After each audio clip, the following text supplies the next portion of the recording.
The basement. I was hanging out with a bunch of friends over Thanksgiving break. We all go to different colleges, so this was one of the few times that we were able to get together.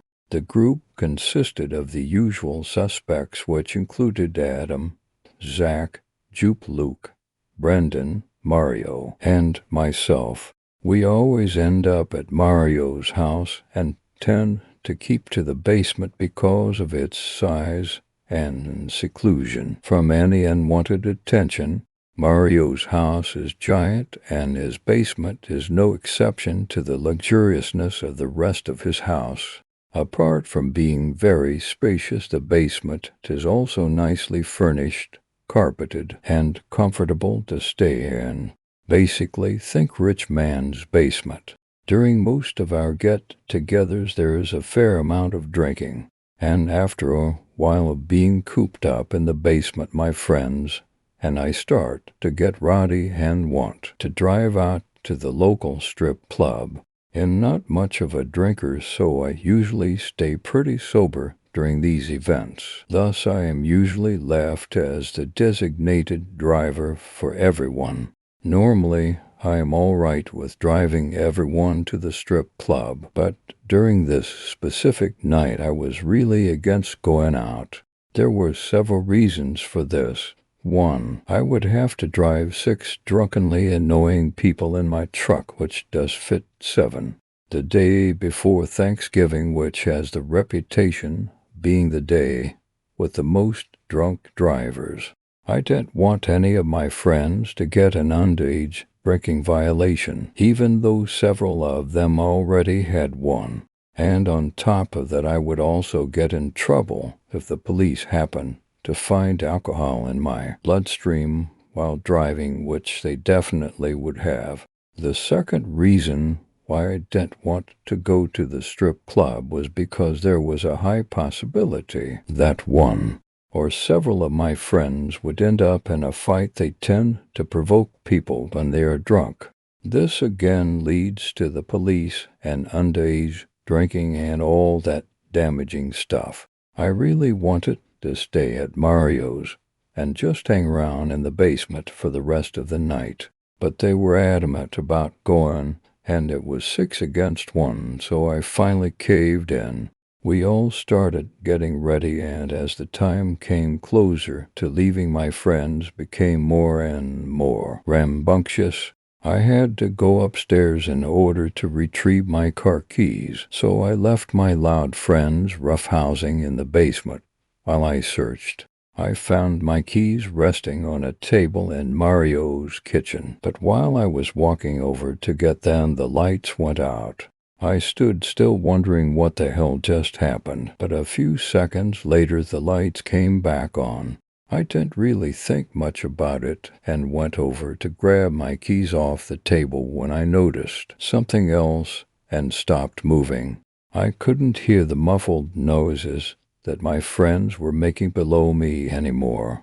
I just shrugged it off, assuming that they had started to calm down, which was a good sign, and I went back downstairs. I reached the basement, but was surprised to find that my friends weren't there. The back door to the house is located in the basement, so I assumed that they left through that and were headed to the cars that were parked in the driveway. I quickly followed them through the back door and started heading towards the driveway myself. I got to where the cars were parked, but once again my friends were nowhere to be found. Everyone drove up to Mario's house separately, and I got scared for a second, thinking that they all piled into someone else's vehicle and took off intoxicated toward the strip club, but I counted the cars and saw that all of them were still there. It was the middle of November, so it was cold as shit out, and I wanted to go back inside. But I still decided to take a quick lap around the exterior of the house, just in case they were out there smoking or something. I walked around the entire house, but didn't see or hear anything, so I went back inside through the back door. They still weren't in the basement, that they could have gone upstairs without me knowing. Since the basement is so big, there are two stairwells on either side of the room that are separated by a wall. I deduced that while I was coming down one of the stairwells, my friends had gone up the other one, probably in search for me. I went up to the first floor again and looked around for my friends, but once again I couldn't find anybody. There was no way that they went up to the second floor, because that was where Mario's dad was sleeping. Intoxicated or not, Mario would not have let them on the second floor, because the last thing he would want to do is wake up his sleeping dad while drunk. I went up anyway and quietly searched for my friends, trying to make as little noise as possible. I couldn't find them on the second floor either. The only place left inside the house was the attic, but it was actually impossible for them to get in. They needed a chair just to reach the handle on the ceiling, and it was also locked from the outside. At this point I was annoyed just as much as I was confused. Where the hell did they go? I went back down to the basement and called Mario on my phone. It started to ring, but I could hear the bzzzzbzzzzzzs of it on the coffee table next to me. Damn, Mario had left his phone. I tried calling Zach. It went straight to his voicemail. I tried Luke, same thing, then Adam and Jupe and Brendan. Every single one went straight to voicemail. I didn't know what to do at that point besides wait. Wait for what? I don't know. I just sat there on the couch alone in the basement. I wasn't moving at all. I was just listening to nothing. It was really quiet in the basement all by myself, and I don't want to come off as click by saying that it was almost too quiet, but it was. It's hard to describe the stillness that I was feeling. The best way I could put it is that I could literally hear the silence around me. I was starting to creep myself out and wanted to turn on the TV. I was about to stand up and get the remote when I heard something. It was very soft, but I knew I heard it. I stood still and let the silence consume me once again. After a few seconds, I heard the same thing again. It was still soft, but I could tell what it was. It was sniggering, the kind of sniggering that you make whenever you try to suppress a laugh by putting a hand over your mouth.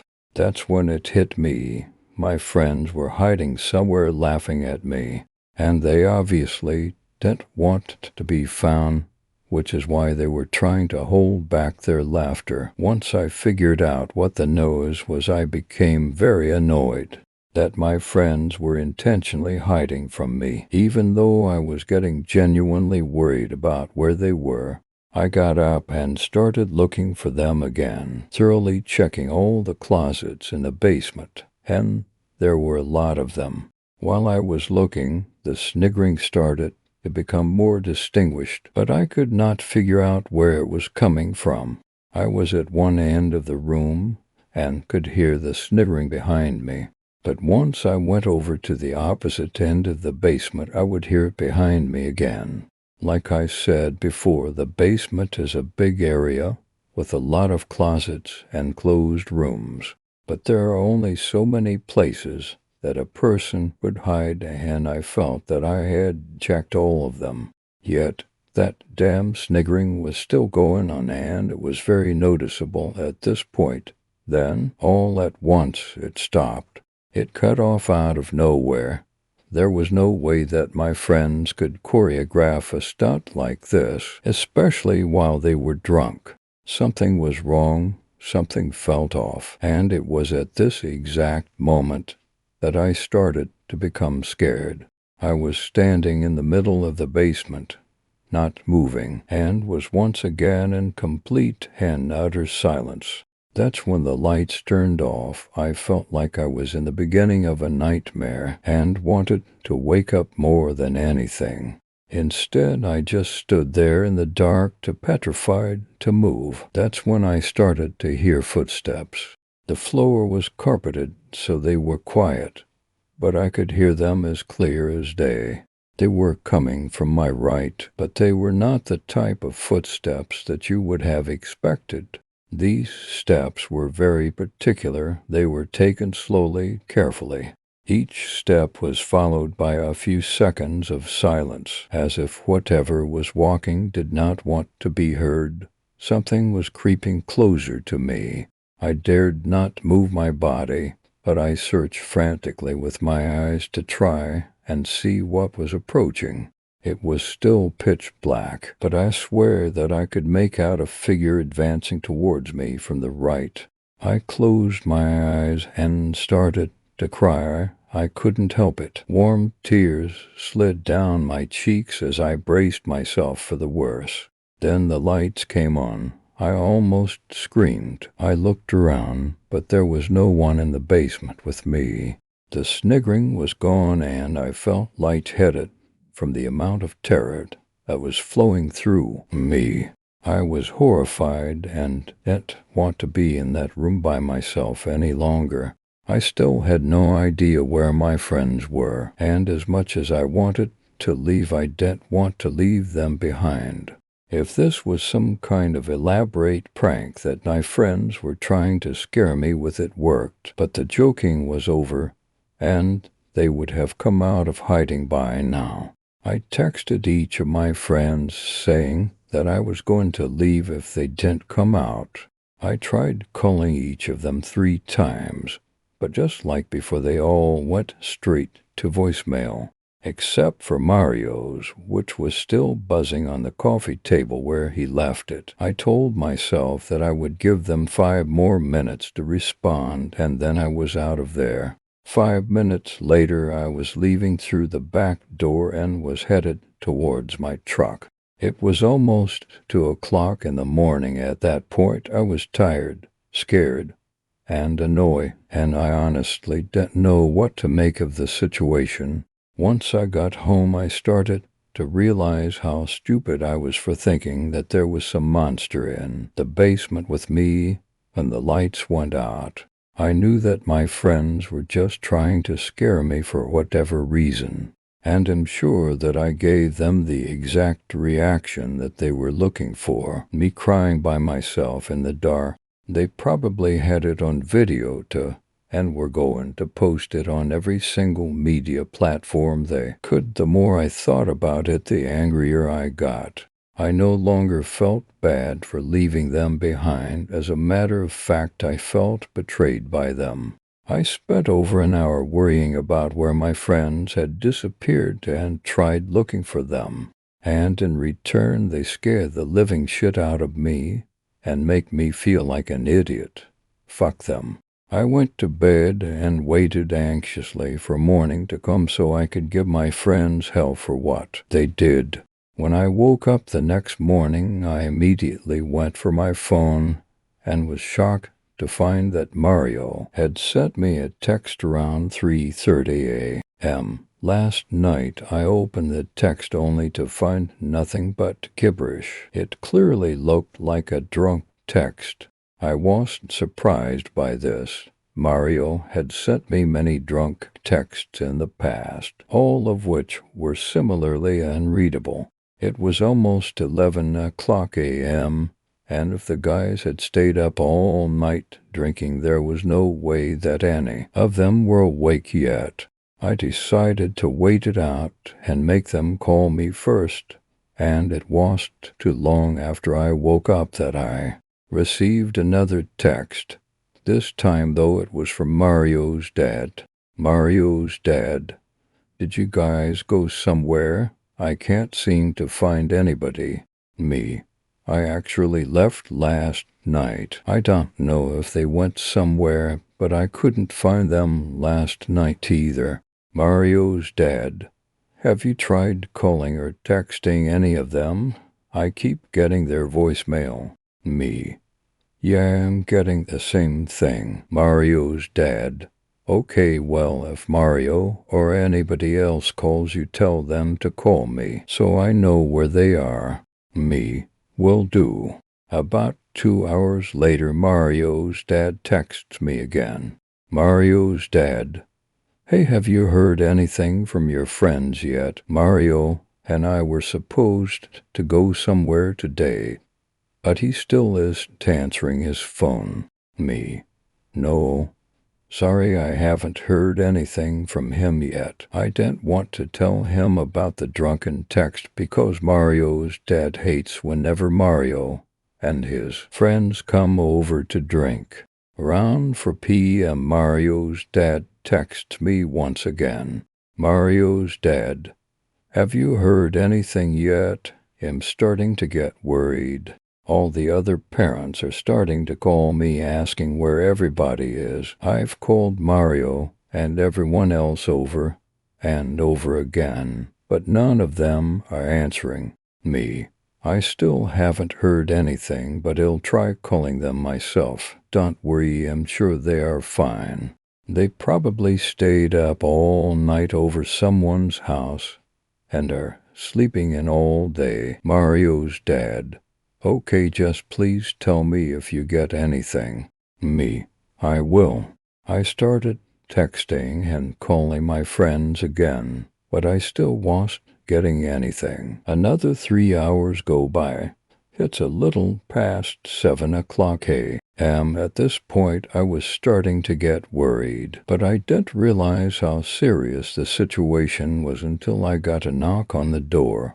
It was the police. They informed me that Mario's dad and several of my other friends' parents reported their sons to be missing. I was driven back to Mario's house and was greeted by several other police officers as well as all of my friends' worried parents. The parents kept asking me questions about what we were doing last night and where their children had gone, but I honestly didn't know.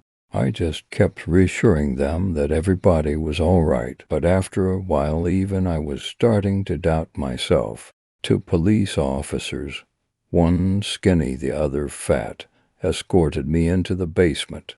They kept asking me questions, and I answered as best as I could, but I was starting to become delirious from everything that was happening. I told them the whole story, starting from when I went upstairs to retrieve my car keys. I told them about the sniggering and how the lights went out.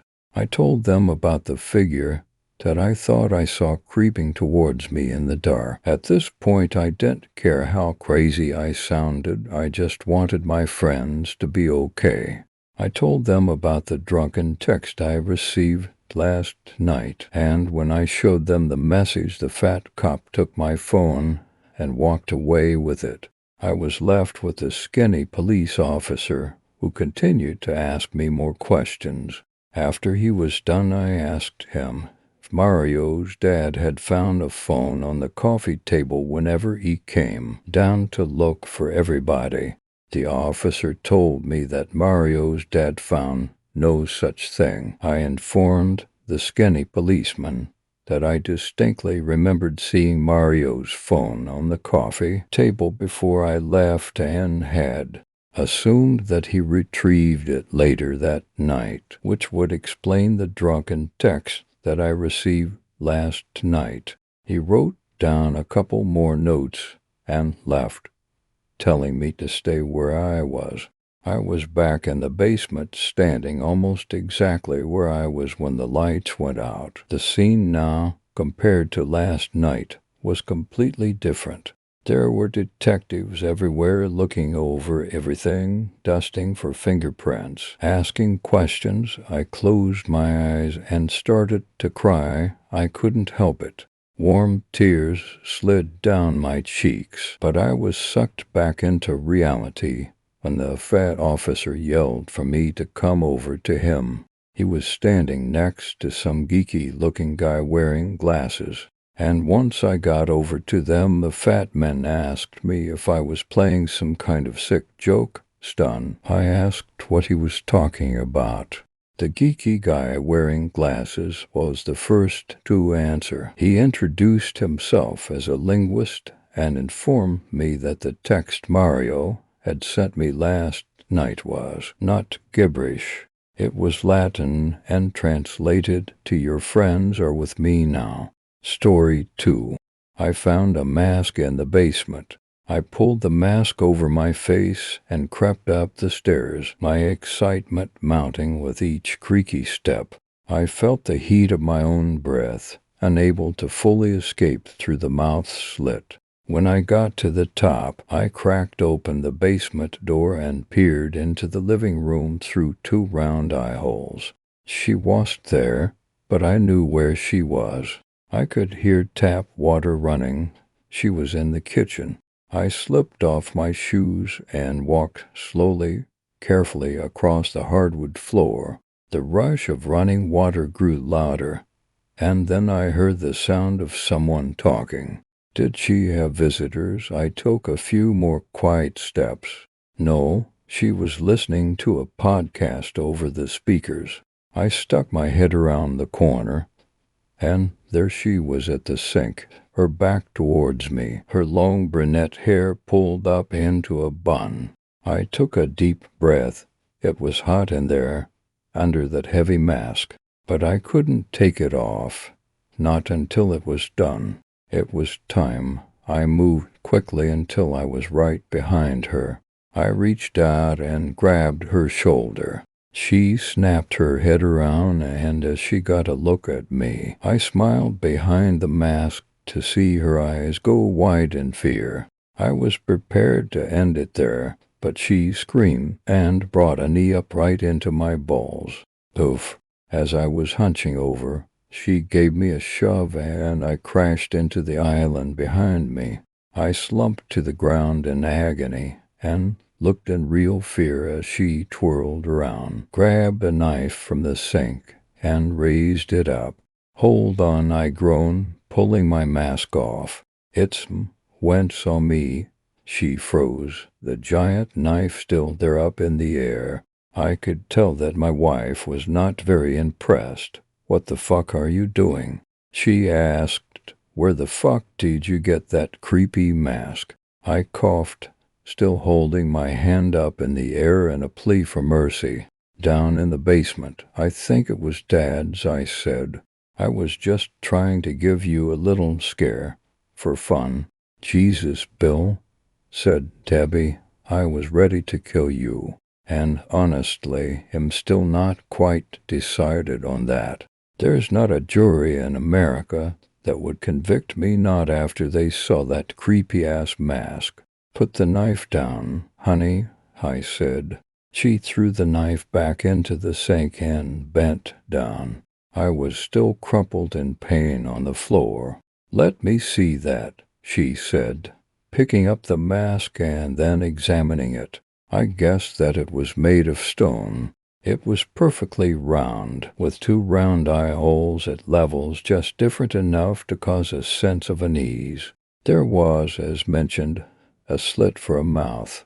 A row of sharp teeth was etched above and below the mouth, and then another row on top of those. "It's heavy," said Debbie, "and looks ancient. Do you think your father found this on one of his exhibitions?" "Yeah," I said, starting to recover a little. "It was in a stash box down in the basement, along with a knife that looks like it's made of bone. I was gonna bring the knife up with me, but now I'm glad I didn't." "We should get it assessed," said Debbie, running her fingers over the mask. "Could be worth something." "Am sure it is," said, getting to my feet on wobbly legs, "but I was hoping we could keep it, at least for a while, as a memento of Dad. I mean, if we ever need money, then yeah, we'll look into selling it, but we don't need money right now, not after the inheritance, and, well, I just still miss him, you know. Plus, it's a cool mask. Isn't it a good conversation starter?" She handed the mask back. "It's creepy. It scared the shit out of me." She sighed. "If you want to hang it up somewhere, it's got to go in your study. Some place where I don't have to look at it. Asterisk. It was Roger Wentworth's retirement party." Old Roger had been my father's friend since they both started teaching at the college where I now taught. They spent many an evening sipping on scotch at my father's house where I now lived. So when he finally announced his retirement, it only felt right to host the party. Derek Nielsen was in attendance. He was about my age and also taught at the college. It turned out that we actually grew up in that same town, a few years apart. While my life had been pretty much easy street since day one, born to a well-off professor, and following in his footsteps, Derek's had been anything but. He came from a working-class family and had lost his father at a young age. He never talked about it, but I knew that his childhood had been rough. Yet he had clawed himself out of a life of misery to find success in the academic world. Most of the other professors at our college were the same as me, born and bred in a buttermilk world of soft pillows and fancy cars. Derek stood out to me, and we became fast friends. On the evening of Roger's party, as soon as I saw Derek walk in, I excused myself from the conversation that I was having. I went to the fridge, got 2 beers, and found Derek. "Come on," I said. "I want to show you something. You'll appreciate this." Derek took the beer and popped off the cap with a lighter. "Sure thing, bud," he said. I led him to my study. I found this mask and a box of the old man's stuff. "Check it out." I pointed up to the mask hanging from the wall.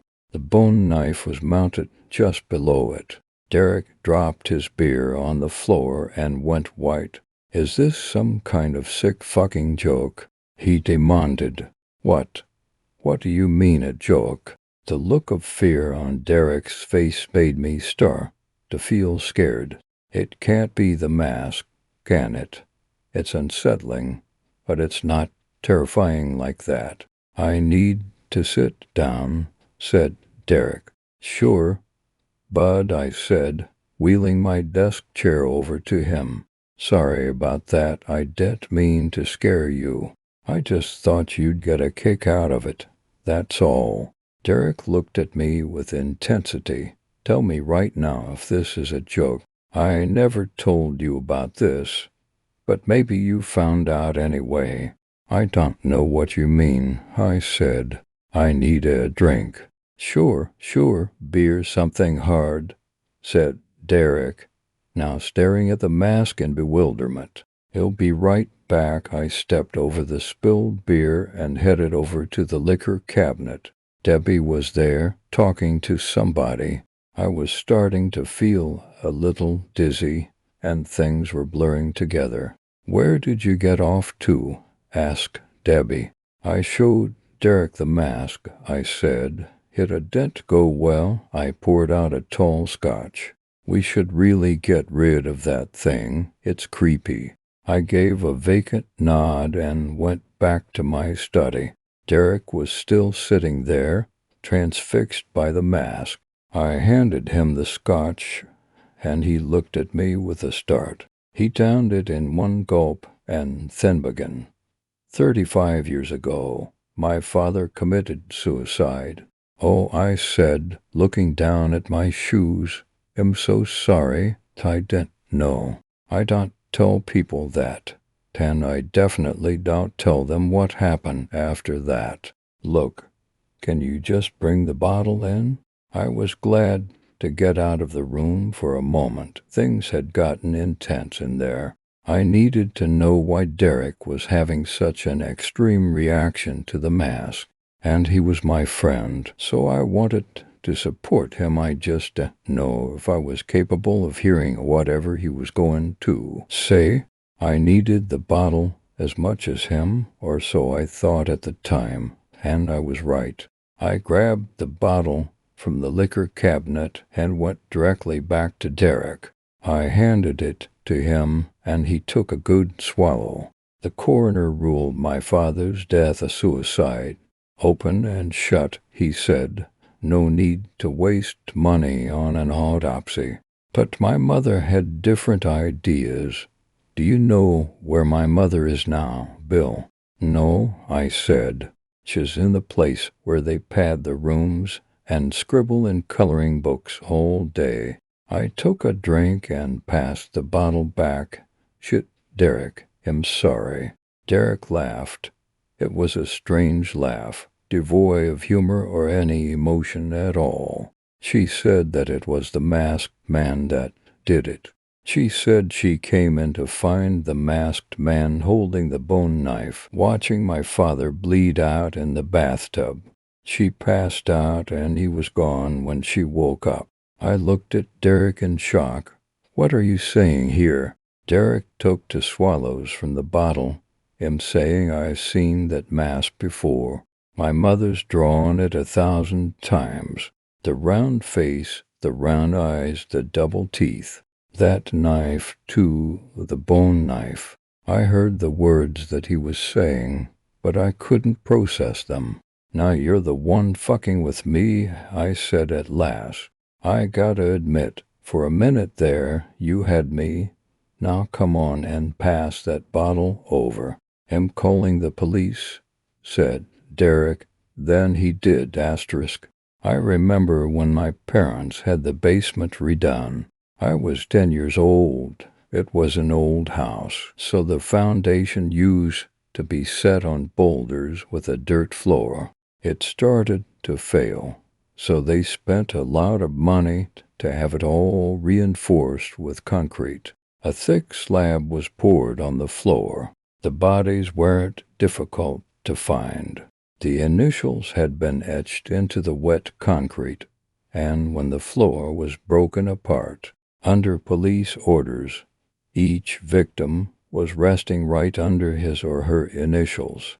11 bodies in all, and those were only the ones in the basement. It's not clear how many there were, like Derek's father, that never made it down there. All of a sudden, my father's late nights at the office when I was a kid started to make sense. We've since moved out of the house, and it's on the market. Nobody will buy it. I don't blame them. Derek won't return my calls. I don't blame him. I never did anything wrong. But my father did things that were very wrong, and I am his son. I wish I'd never found that mask. Story 2. Story 3. I am the daughter of a TikTok family channel. I found something disturbing in our basement. It started with my bruises disappearing. I became the proud owner of a black eye during cheer practice.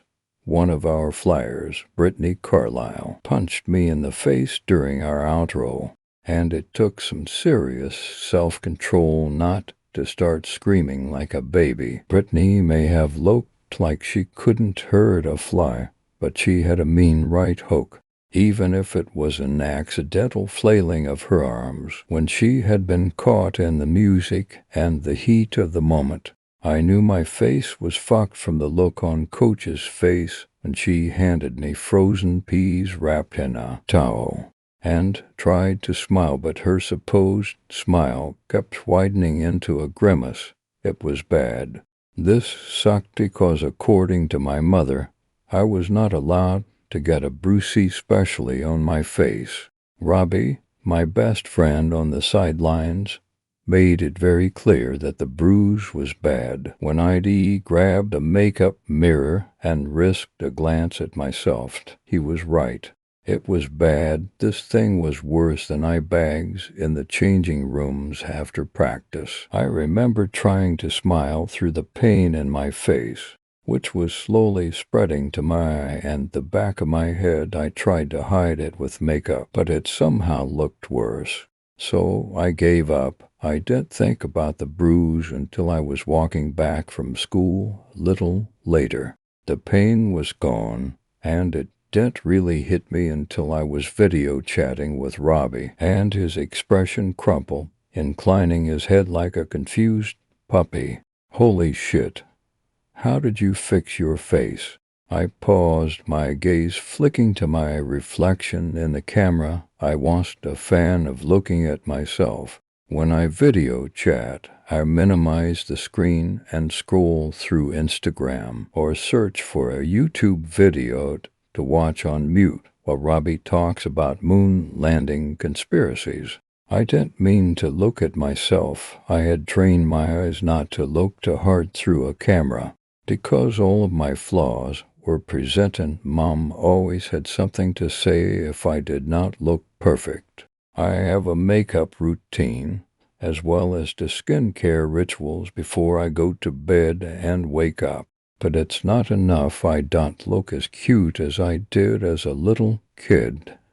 I'm a lot rounder in the face, and apparently I've been putting on weight in my cheeks. Mom has been using filters on my face since I was a little kid, and now I can't take my real reflection seriously.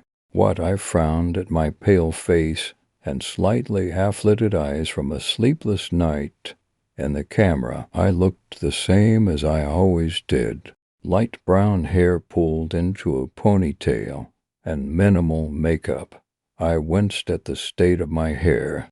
I forgot to brush it after practice, so it was a mess in my face. Mom usually filmed my siblings and I coming home from school and made it clear he couldn't look a mess. We had to look picture perfect for the camera. I made a mental note to fix myself up. I didn't understand what Robbie was talking about until I found myself gingerly prodding under my right eye. Before the thought slammed into me, something ice-cold crept its way down my spine. I had a bruise, I thought dizzily, coming to an abrupt stop on the sidewalk. The sound of traffic flying by collapsed into a buzzing white noise in my head. So where was it? Dude, what happened to your battle scar? Robbie's voice joined an endless buzzing blur of nothing inside my skull. I remember feeling foggy-headed, his words not quite registering. What bruise was on my lips only for me to remind myself that Brittany Carlisle had punched me in the face not even 2 hours earlier. I had sat in the nurse's office with a bag of peas pressed to my face, downing Tylenol with a can of Coke, and complaining of a striking pain that was not going away. So, how did I forget? How did I forget the pain that was very much real? Several things had happened between the hit and walking home presently.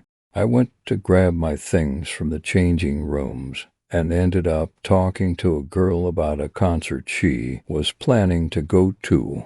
I definitely had the bruise then because she commented on it, making a joke that I wouldn't be the face of the squad for a few days. Then I started my trek home.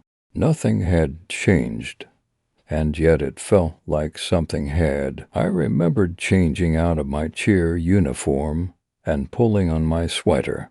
But looking down at myself, my head in a daze, I was still wearing it. Robbie was still expecting an answer, his laugh pulling me from reverie. Hey, are you good? He peered at me through the screen, and I could glimpse his mother in the background pottering around. I noticed she kept twisting around to look at the camera, and I had no doubt she was discreetly listening on our conversation. I told him yes and played it off like I was hiding it with makeup so I didn't confuse him even more. But when I delicately grazed my fingertips under my right eye, which I was sure had been a bulging yellow bump, courtesy of turning my coach's face a whole new shade of pale, my skin looked normal.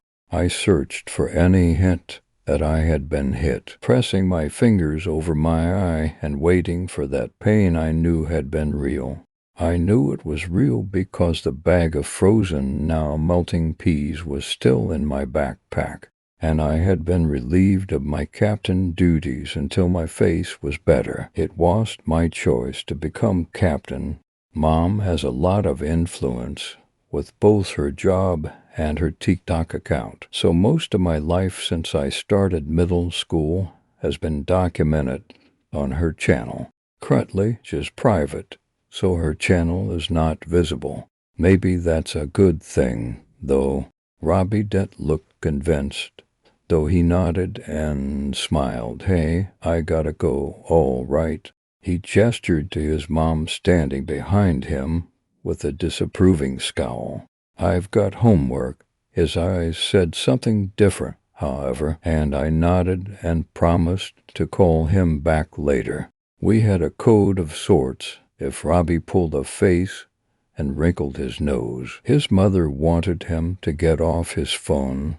Robbie's mom wasn't a fan of me, and I guess I could see why. She called me a superficial doll behind my back when she thought I wasn't listening. It should have stung. I mean, it did sting, but part of me understood her. I had to look perfect on camera, and if a strand of my hair was out of place, my mother would drag me out of the room and tell her followers that I was having a bad day or that I was sick. The worst part is having to wake up wearing makeup. It's a 6 a.m. start every morning, with Mom pulling the three of us out of bed and then making breakfast for her. What I eat in a day. TikToks, initially I thought they were fun. That was until Mom started insisting on me having a single banana for breakfast instead of my usual Nutella on toast. When I commented on it, she explained it was because I was getting puffy cheeks. I looked for people on her TikToks commenting on my lack of breakfast, but most of her followers were people in our town who only gushed about our so-called good looks and that we were a very attractive family. These people didn't see the protein shakes my brother is forced to drink every morning to stay healthy. They look and smell like barf, and the three of us being weighed every Friday night. Luckily at school, I could eat what I wanted. I made sure to pile my plate with as much junk as possible, and then threw it all back up straight after. It's not bulimia. I am fine with my eating. I just don't want Mom to see that I've eaten too much. I was still prodding my non-existent bruise, and my phone vibrated, and a text popped up from Coach. Can you bring in your pom-poms tomorrow? I know you're on the sidelines, but Mickey needs them. I had no idea how I was going to explain the sudden disappearance of my bruise. I supposed I could tell her I was using a new brand of concealer. Mom gets makeup sent to her from brands, so it wouldn't be out of the realm of possibility that I'd used it on my eye. When I rounded the corner of our cul-de-sac, I pushed my phone back into my pocket and dumped my backpack on the ground, unzipping it and pulling out my brush and makeup bag. I could see my brother ahead of me, already rehearsing his entrance through our front door. I could see from the way he was practically dragging himself up our driveway that Mom had already made him do it multiple times. Mom especially liked it when I wore my hair loose, so I spent 5 minutes brushing and styling it, touched up my makeup, and strode toward our house. My brother had already walked in, so it was my turn. I pasted my usual smile on my face and walked straight into Mom's iPhone, already filming every inch of me at every angle. Here's Zoe. Mom was using her fake voice again.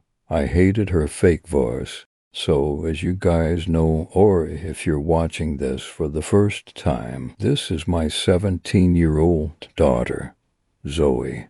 She followed me into the kitchen, where my brother was lounging on the counter, and my sister sitting at the table, her head in a book. These were the personalities we were urged to use in videos since they get more views.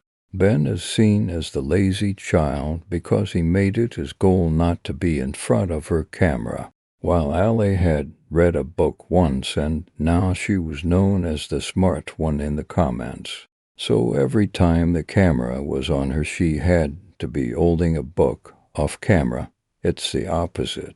Allie secretly vapes and has a boyfriend she hasn't told Mom about, while Ben prefers to bury himself in literary classics while cementing himself as the joker of the three of us. I dropped my backpack on the ground while Mom buzzed around me, asking me how school was. I told her my usual answer. It was pretty fun, because I wasn't allowed to say anything else. I caught my brother's panicked look in the corner of my eye. He shifted on the counter to angle himself so he could get a proper look at me. Allie peeked behind her book. I had a bad day a few months back and made the mistake of saying it fucking sucked, so Mom abruptly stopped filming before pulling me upstairs to my room and lecturing me on camera etiquette and good manners for almost 4 hours before dragging my siblings into it. Neither of them had forgiven me for that slip-up. I had a great time. I decided to play up for the camera. I got an in social studies, and cheer practice was so fun. I raised my arms like she had taught me, mimicking my routine.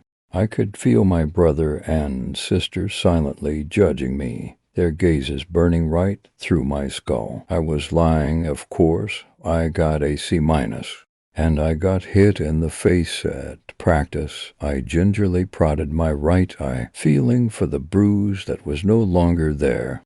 But Mom didn't care. It was declared on camera, so it was real. Thankfully, Mom wrapped up filming quickly, abandoning the three of us. I could already tell she was itching to edit and post the footage. Life returned to my siblings' faces once she was gone. Allie threw her book on the table with a scoff, and Ben slid off of the counter on his usual hunt for snacks. Standing on his tiptoes to get to the candy in the top cupboard, I jumped up to grab myself a snack, and remembering Mom's rules about my eating, I grabbed a banana from the countertop, peeling it a little too violently. My phone vibrated. It was Coach, once again telling me to bring in my pom-poms. I lost my current ones at an event out of town, but my middle school ones were hanging around. Where did Mom put my old cheer uniform? I asked my brother through a mouthful of banana, leaning against the counter. My brother turned to me, already with a sly smile. What was that? I already knew he was talking about my cringe-worthy dancing. The commenters like it. He pulled a face. Do they enjoy barfing too? I settled him with a glare. My cheer things, I said. Again, where are they? Ben shrugged, throwing me a Snickers bar. Basement, I think. He spoke through chewed-up chocolate, giving me an unflattering grin. I let the candy bar bounce off of the wall, reaching for another banana. I could tell my brother knew I was hungry. He'd caught me purging one time, and I had insisted it was the stomach flu. I knew he didn't believe me.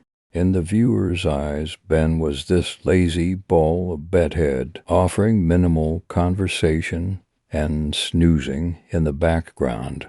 The real Ben, however, was your average, disgusting teenage brother with no pride. Mom didn't like that side of him, however, urging him to keep to his camera personality when she was filming. So, at any chance he could get, Ben liked to remind us he wasn't the cardboard cutout with 0 brain cells Mom turned him into. Close your mouth, Allie groaned, but she was smiling, relieved the three of us were off camera. She picked up her book and motioned, throwing it at his head. I will throw it at you. She narrowed her eyes with a playful smile. Close your mouth, psycho. I dare you to try. Ben shot her another chocolatey grin. You know what happens if we get a bruisey, and this face has to stay perfect. You look like a tumor. Mom doesn't care about your face. She raised a book. Close your mouth. You're disgusting. That's not nice. He stuck out his chocolatey tongue, and my sister gagged. I'm not joking around. Allie got ready to volley the book, and my brother jumped back with a laugh. This is abuse, not if you're an animal. He shot her a pointed, yet slightly panicked look. Okay, Sue, are you going to explain my black eye, or do you want me to tell Mom you threw a book at my head and gave me a concussion? Dan's words reminded me of my disappearing bruises, and a chill skittered down my spine. Allie's lip curled when it became clear she had lost the argument as usual. Instead of retorting something, she buried her head in her arms with another exaggerated groan. I made a point of turning to Ben, gesturing with my banana. Am not allowed to eat chocolate at home. You know the stupid rules. My brother tipped his head back and grinned, staring through his own candy bar like an animal. Your point, my point, I said, rolling my eyes. Mom will kill me. He straightened up, his expression hardening. I sneak chocolate into my room all the time. I'm not going to tell her, he said, and then turned to Allie. Neither will our little sister. Am 2 months younger than you, idiot, Allie grumbled into her arms. You guys can pig out as much as you want. I won't tell a soul, she paused, because she will kill us, and I'd rather live to see 21 without seeing our mother's wrath. The sincerity in their voices tightened my gut. I didn't say anything to either of them, but I did take the candy bar my brother handed me on the way out of the kitchen, only to shove it in my skirt pocket when Mom glided past me, her eyes glued to her iPhone. Usually she had eagle eyes. From 4 p.m. to 7, however, our mother was blind. She was already swiping through her video comments. Sweetie, dinner is in an hour, she hummed to me, her gaze on the screen. I nodded and made a quick getaway, slipping through the basement door. Clicking the light on, I blinked in the sickly glow coming to life around me. It was freezing cold, and I shivered, my bare feet slapping on concrete steps as I made my descent. Our basement was nothing special, just a glorified wine cellar. I could see my cheer pom-poms poking from a box on the ground, but my attention had already been caught by an ancient looking television in the corner, and next to it, a plastic box full of old tapes. Mom used to be a teacher, so I figured the television was used to show students educational videos. Still, though, why was it in our basement? Curiosity was getting the better of me as I found myself drawn to the box of tapes. I reached in and pulled one out. The tape itself was battered and labeled with Zoe V1 playing in the backyard and V2 middle school. Asterisk scribbled in black marker pen. On VHS tapes, though, were outdated already, but these old-style chunky tapes. I found it hard to believe Mom was documenting our early childhood on these fossils, when things like phones existed while I was growing up. Blowing a layer of dust off of the tape and inserting it into the player, I pressed a bunch of buttons I didn't understand. The player worked like a YouTube video with the same symbols. So I pressed on the play button. Galvanic blue washed over my face, illuminating the wall behind me, and the tape flickered to what looked like my backyard. The picture was pretty good. The sun was shining in the sky, and my little self was sitting on the back wall, kicking my legs with a wide smile. I was wearing bright red boots, my fingers caked with dirt. I could feel my own smile tugging at my lips. Mom was right. I was so cute. There was no sound on the tape, though, which I thought was odd. It was just me giggling and waving at the camera. I was waiting for something to happen, maybe my siblings to appear, when I saw it. It started as a shadow that I thought was part of the film. It was an old tape after all. But when it started to move, morphing into a humanoid figure, I felt myself starting to move back, my breath catching in my throat. The shadow bleeding into the frame suddenly had proper face. Mine, it was an exact replica of my little self. Its smile was the same, with wide eyes and waving arms. It wore the same bright red boots, dirt cakes between its nails.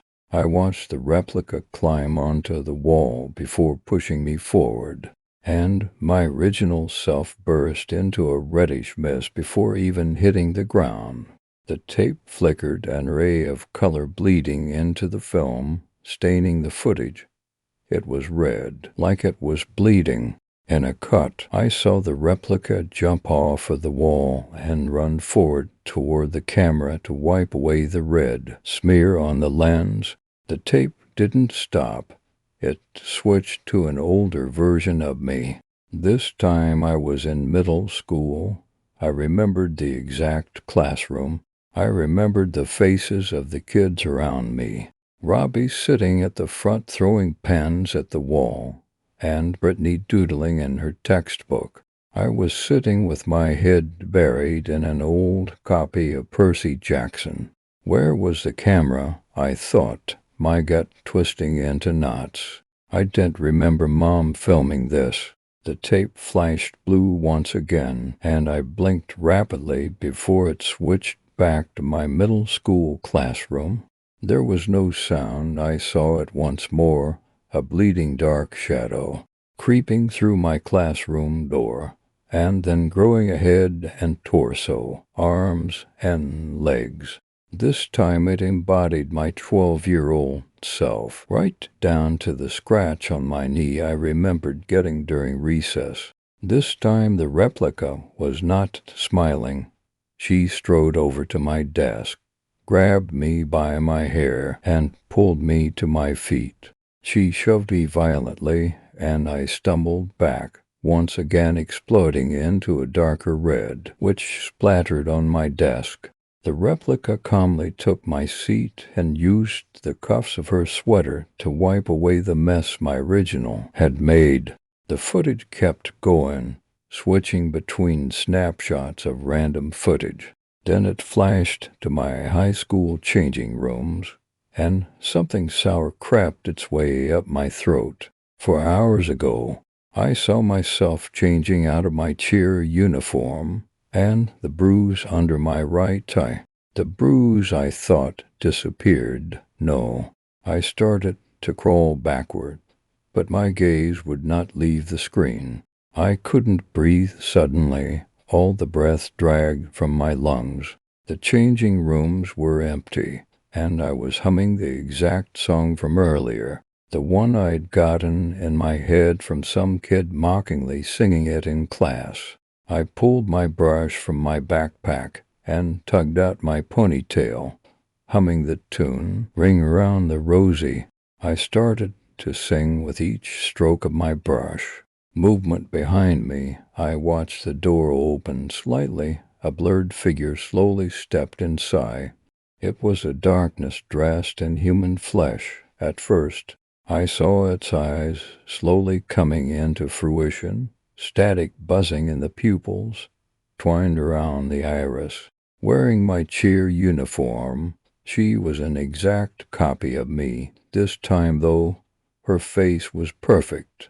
There was no bruise, her ponytail perfectly tied up, every strand pinned in place. When she took a step forward, I noticed she was shaking. Her hands formed fists by her sides, her perfectly made-up lips curving into a scowl. The me on the film paid no attention to my shadow self, brushing through her hair, wincing at the movement, stretching the bruise on her eye. a pocket full of posies. I watched myself blink in the mirror and try and smile, prodding at my eye again. Ashes, ashes. She started toward me in a dance, her arms thrusting out, lips stretching out into a maniacal grin. Once the two of us made contact, I followed my earlier kid selves, bursting into that same cloud of red mist which was darker this time, staining the replica's sneakers. Turn it off. The words entered my head, and I was lunging forward to do just that, when the tape this time flickered to a different setting. This time it was outside.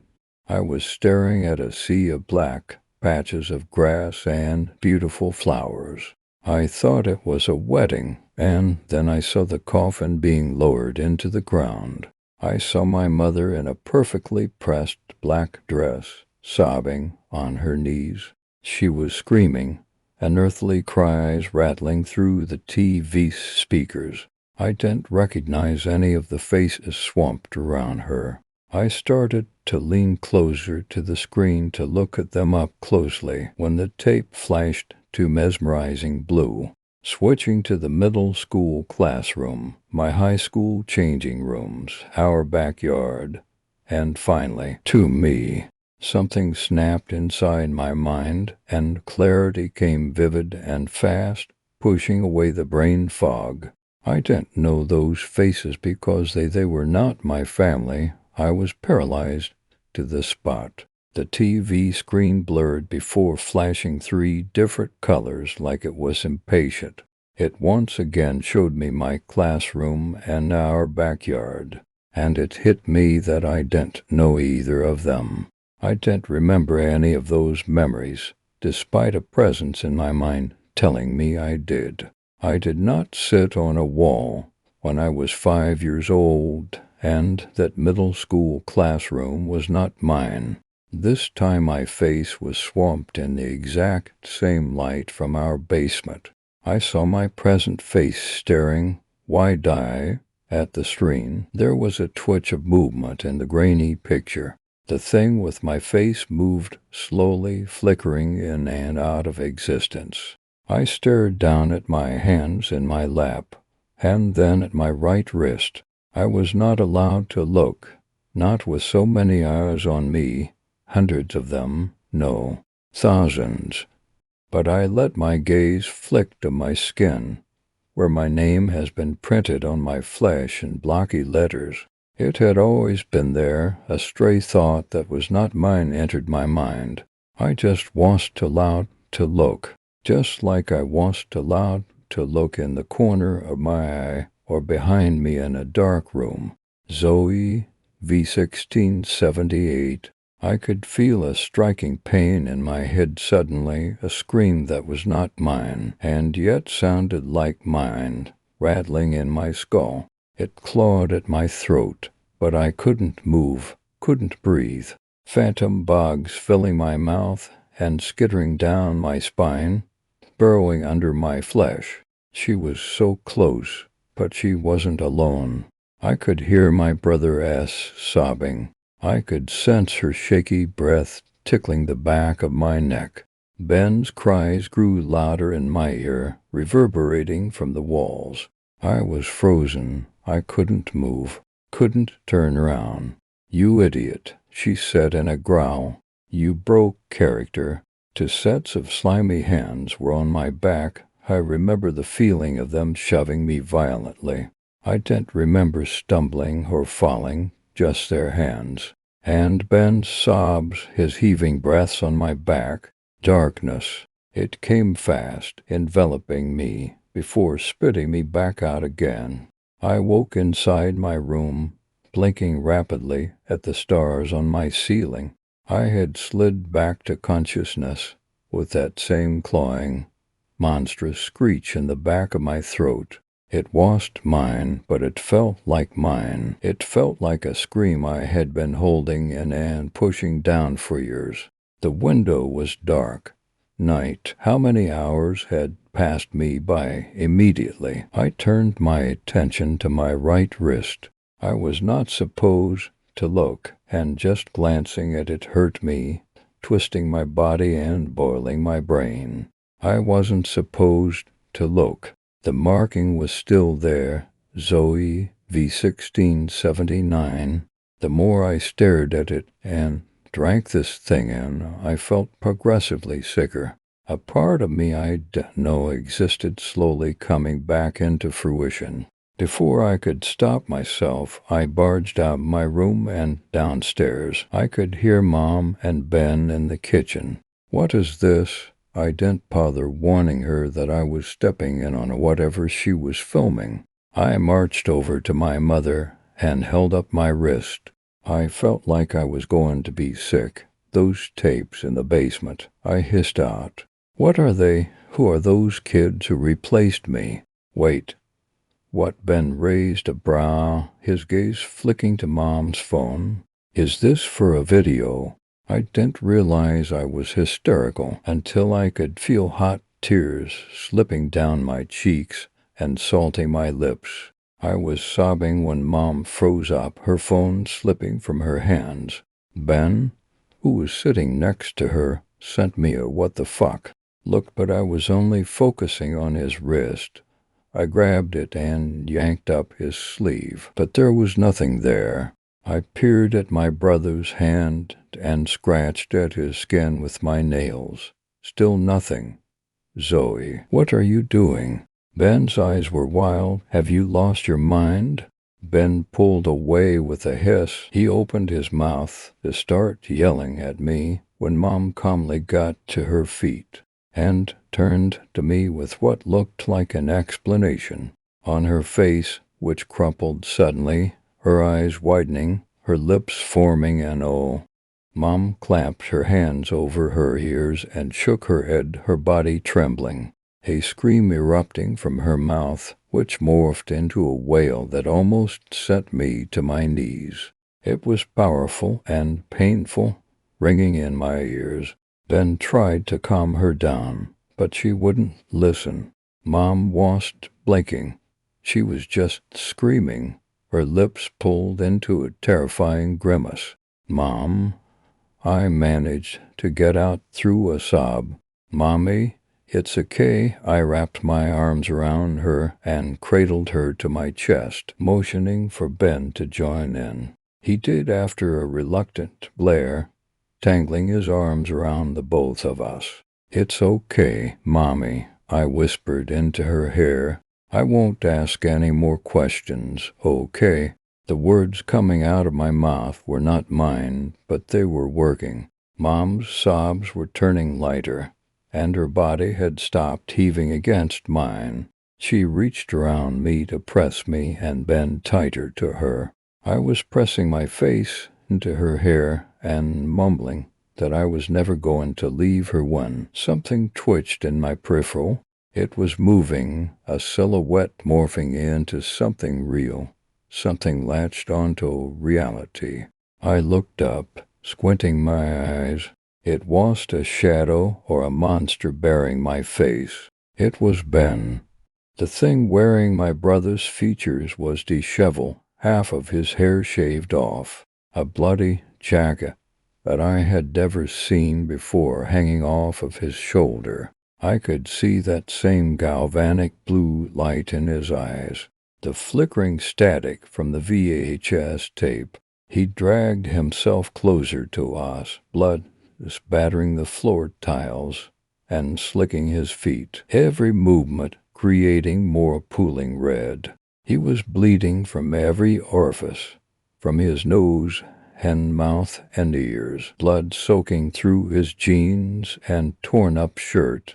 The thing made eye contact with me, his previously sleepy frown twisting into a grin.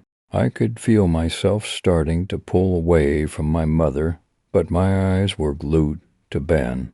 The real Ben still had his head buried in Mom's chest, murmuring reassurances to her, except I could see his jerking arms like he was trying to let go of her but couldn't. Just like me, I didn't want to hug this woman, who both felt like my mother and also didn't. I wanted to get away from her. I started to say my brother's name in a choked hiss when the replica standing in the doorway slowly raised his finger to curled lips. I could see ink printed on the inside of his wrist. Ben V. 1674.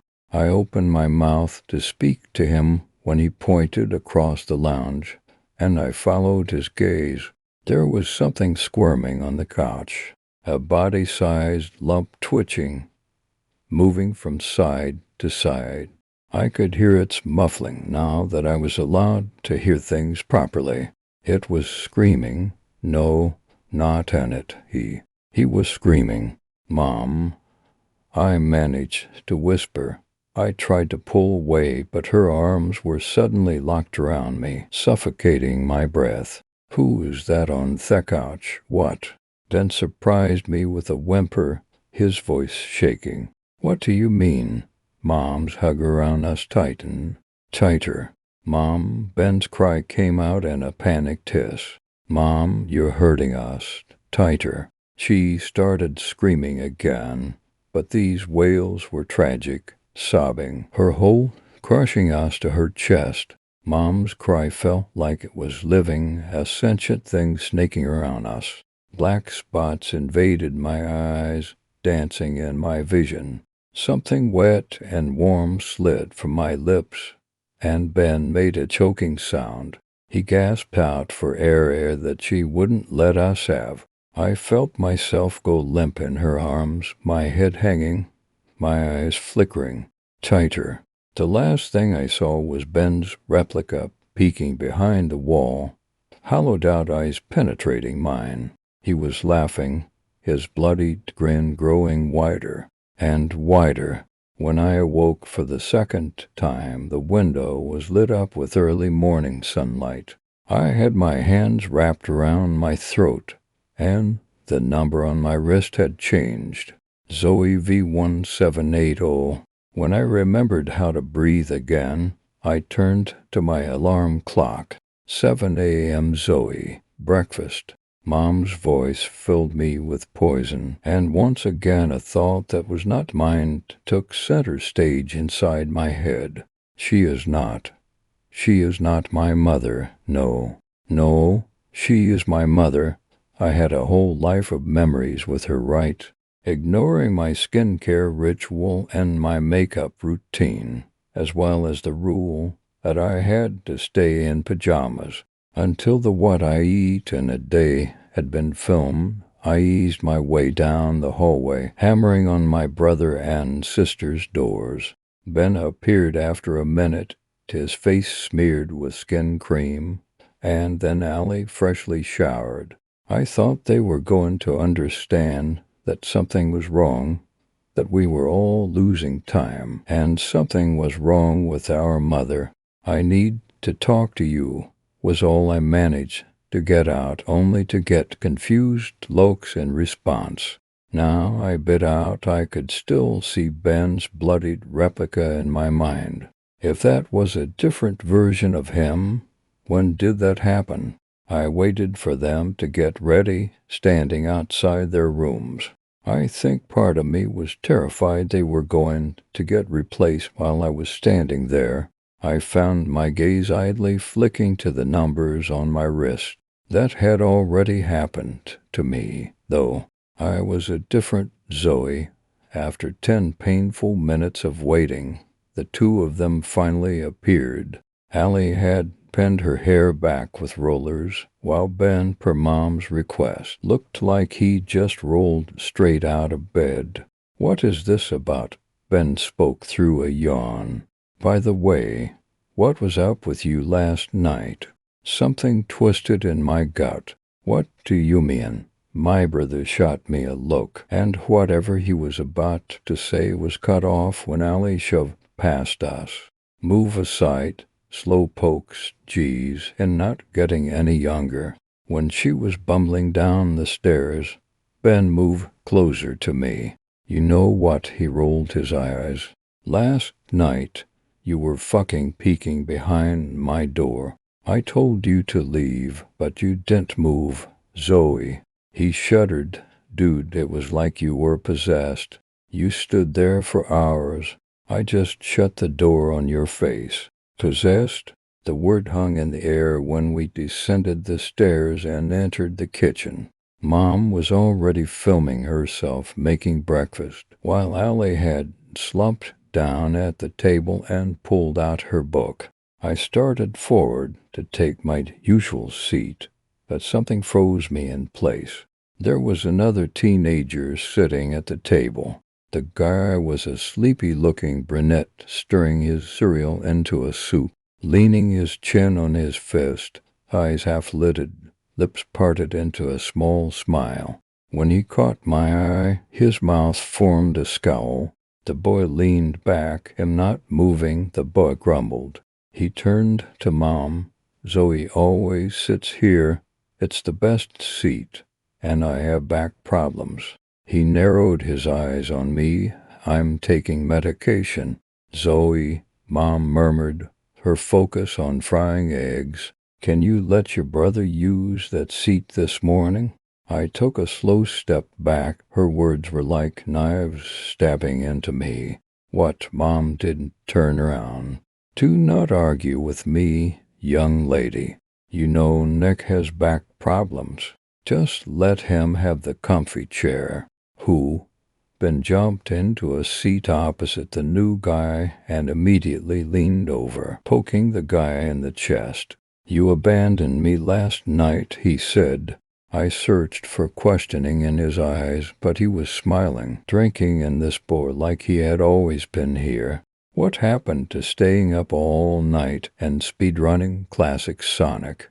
The guy didn't look up from his cereal. I fell asleep. Ben folded his arms. Yeah, well, you could have texted him. You never answer your texts. And I banged on your wall 3 times. My brother reached for a plate of avocado toast Mom had put down, and she slapped his hand away. I was listening to music. You know I chill out after I finish my homework. Boy fight, Allie grinned behind her book. She shot me a smirk, only for her expression to crumple. Zoe, it's just a chair, she said. You've gone pale. I couldn't respond to my sister without screaming. There was a stranger in our kitchen who I was supposed to call my brother. It hit me at that moment. If I was going to figure out what was going on with my family, I had to be exactly what Mom wanted me to be. So I smiled at my supposedly new fucking brother and made a point of saying I felt very sick. I even dramatized gagging. When Mom felt my forehead, she nodded and said I could go to my room. But I didn't go to my room. I slipped down to the basement and went back to the box of plastic tapes. There were a bunch of new ones that I knew could not have been made that fast, and yet they had. This time they were labeled Nick V1. I am currently hiding in our garage with the Nick tapes. I'm too scared to watch them. I want to know what is going on, but I also don't. What I do know is that I don't think this woman is my mother, and whatever she is doing to us is documented on those videotapes. Is there someone I can call who can help me? I need to get out of here. Story 4. A strange family rented my basement. When my mom and dad retired, they got themselves a house in Greece, leaving me to care for the family home on my own. I didn't mind. It was better than trying to buy something on my own. Still, a 2-story home for a single man in his early 30s. That's a bit much. I lost my job during the pandemic, and with prices on the rise, I decided to start renting out parts of the space I wasn't using. There was enough room upstairs to house at least a couple of college students, and a spacious basement for another. Just this large 1-room basement that basically covered the entire underside of the building, supported by these thick concrete beams. It wasn't the kind of place I'd usually consider renting out, but I figure It wouldn't hurt to offer as long as I was honest about the state of things. I spent a good month just preparing the spaces, clearing out the upstairs, and moving things from the basement to a long-term storage facility. At first it looked like we had some water damage to deal with, but it turned out to be a false alarm. All in all, it was shaping up to be a pretty painless transition, and the rent would keep me afloat until I could get a proper job. I put out an ad on a couple of socials, one for the upstairs space, large enough to support at least a couple of people, and then the basement.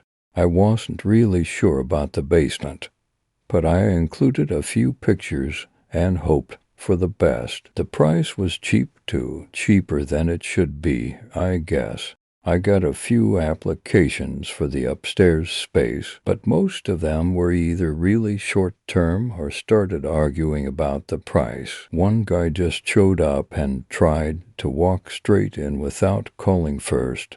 It was a weird time. I didn't get any calls about the basement though, so I figured I'd just screwed that up. It was early October when I had a knock at the door, the classic da-da-da-da-da kind of knock.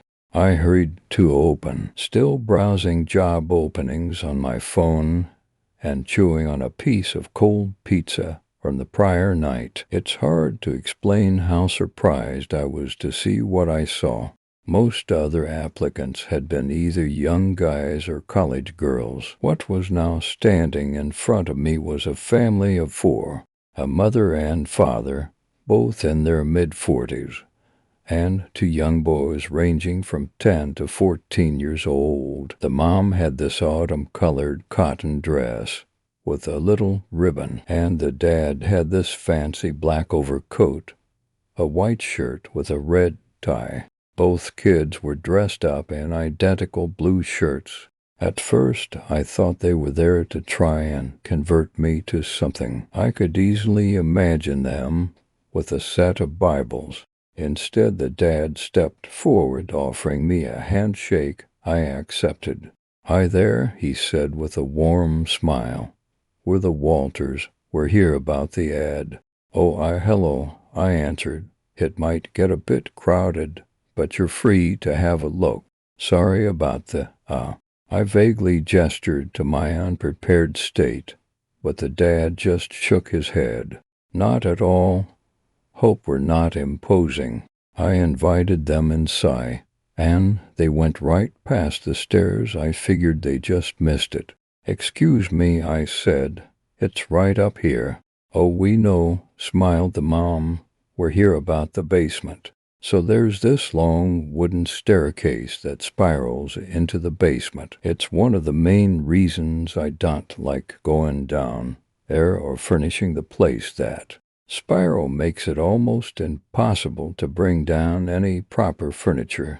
It's infuriating, but all four members of this picture-perfect family stepped down, all composed. They were courteous and respectful, with just the polite amount of excitement, but I got the sense that there was something just off about them. The dad brought out some measuring tape and started checking the walls. They asked me about the lack of windows, the air quality, their ability to bring down some furniture and put up some light fixtures. I agreed to all of it. I still couldn't believe they were actually considering it. This was clearly not a space meant for a family of four, and they gave the impression that they were pretty well off. There was no reason for them to rent a space like this. Still, as they finished their inquiries, the mother approached me. "Would you mind stepping upstairs and just walking around a bit?" she asked. "Would like to see how much sound carries through."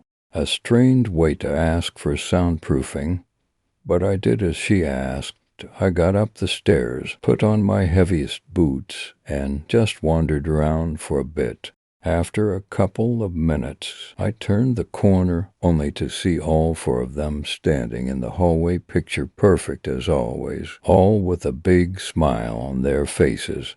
"We're very pleased," the mother said well, take it. They signed a 6-month rent agreement, and I got to know them a little better over the next few weeks as they sporadically dropped by. There was Leela, the mother, Anders, the father. The kids were 8 and 12, and Alvin 13. Apparently, they were in between housing and wanted something small and cheap in the interim. Despite all that, I couldn't shake the feeling that a basement was a strange choice for them still. I needed the money, and they were eager to get it done. They even offered to pay a little extra since they were bringing in more people than I'd anticipated. About a week later, they showed up for the official move-in. Leela and Anders insisted on bringing in everything in themselves, and that I shouldn't be bothered with any heavy lifting. Apparently, just letting them stay there was favor enough. They brought in about a dozen pieces of furniture covered in blue tarp in various sizes, along with a dozen or so large cardboard boxes, none of them marked. They put down several hand-woven carpets, the kind you'd see in a large mansion.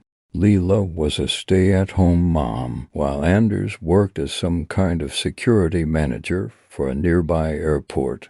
He worked odd hours, anything from 12-hour shifts to all-nighters, and everything in between. He was also on call for most hours of the day, and sometimes had to leave with short notice. It was strange, though. One might think a person like that would need space with good cell coverage, but that basement barely had a single bar. There was Wi-Fi, but it was spotty at best. For some reason, none of this seemed to bother them.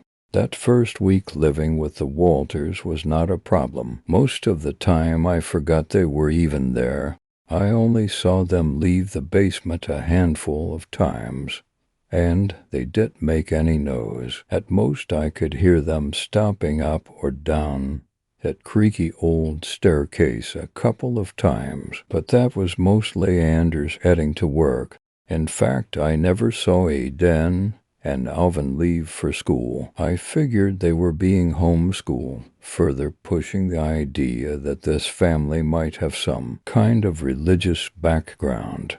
Still, they were hardly an issue. I was still working hard on finding someone to rent the upstairs, but I was having no luck. I'd considered lowering the price, but after the Walters moved and money was becoming less of an issue, Anders even suggested that I apply for a job at the airport. He knew one of the HR people looking for hires in various departments. Having been jobless for 5 months, I was willing to try pretty much anything. Still, I couldn't shake the feeling that they weren't telling me the whole story. I kept coming back to one thought: what the hell they were even doing down there. Once I decided to get a better look at what they'd done with the place. At that point, I hadn't even seen how they decorated it. It was in the middle of the afternoon, and I had no idea whether they were even down there or not. Their car was gone from the driveway. I knocked a couple of times, and when there was no response, I used my key to get down. As I turned the corner, it was deathly quiet and completely dark. I turned on the lights.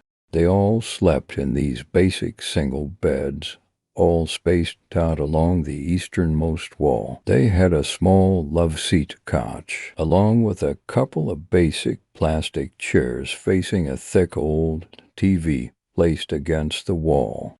There was an empty bookshelf and a couple of scattered carpets along the floor. I could see a few open boxes.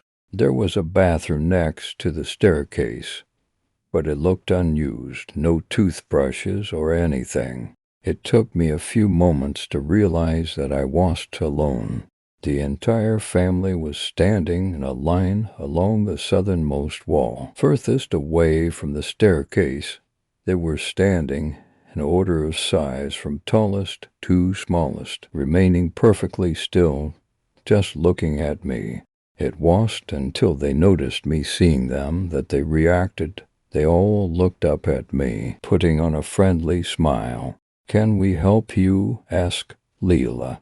"I hope we didn't make too much noise," continued Anders. The kids just nodded in unison.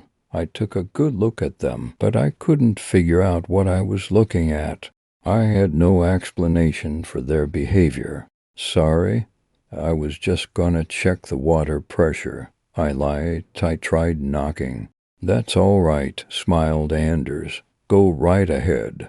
Walking back up the stairs, a thought hit me. If they were all down there, why was their car gone? Who'd taken it? I had a number of strange interactions with them over the next couple of weeks. For example, I once found Aden, the younger of the two brothers, standing in the kitchen. He wasn't doing anything in particular, just standing there staring at the spice rack. When I asked him about it, he just said he wasn't doing anything. After a while, he turned on his heel and ran back downstairs. I didn't see it, but I heard his little feet thump all the way down the staircase. Another time, I saw Leela standing in the open doorway leading to the basement. She was just standing there, hand on the doorknob, looking right at me. I said hello, and she said it right back, but she wouldn't let me out of her sight. When I finally passed from her view, I could hear her running back downstairs. Not just hurrying, running. Another time I saw Anders in the car out on the driveway. I saw him from the upstairs window, just sitting there, hands on the steering wheel, for a good 15 minutes. No radio or nothing, just him alone in his car. But the strangest interaction came one night when I was going to the kitchen to get a Coke. I spotted Leela standing in the kitchen, fridge wide open. I could see her silhouette illuminated by the fridge bulb, her long black hair wet from a fresh shower, standing in a hastily tied bathrobe, her feet bare. At first I didn't see anything strange. She was just standing there. She wasn't getting anything. It was more like she was bathing in the light. I thought about calling out to her, but something about her demeanor made me want to sneak back into my bedroom. Then I saw it. There was something wrong with her ear. Her left ear was about 3 inches higher up than her right one.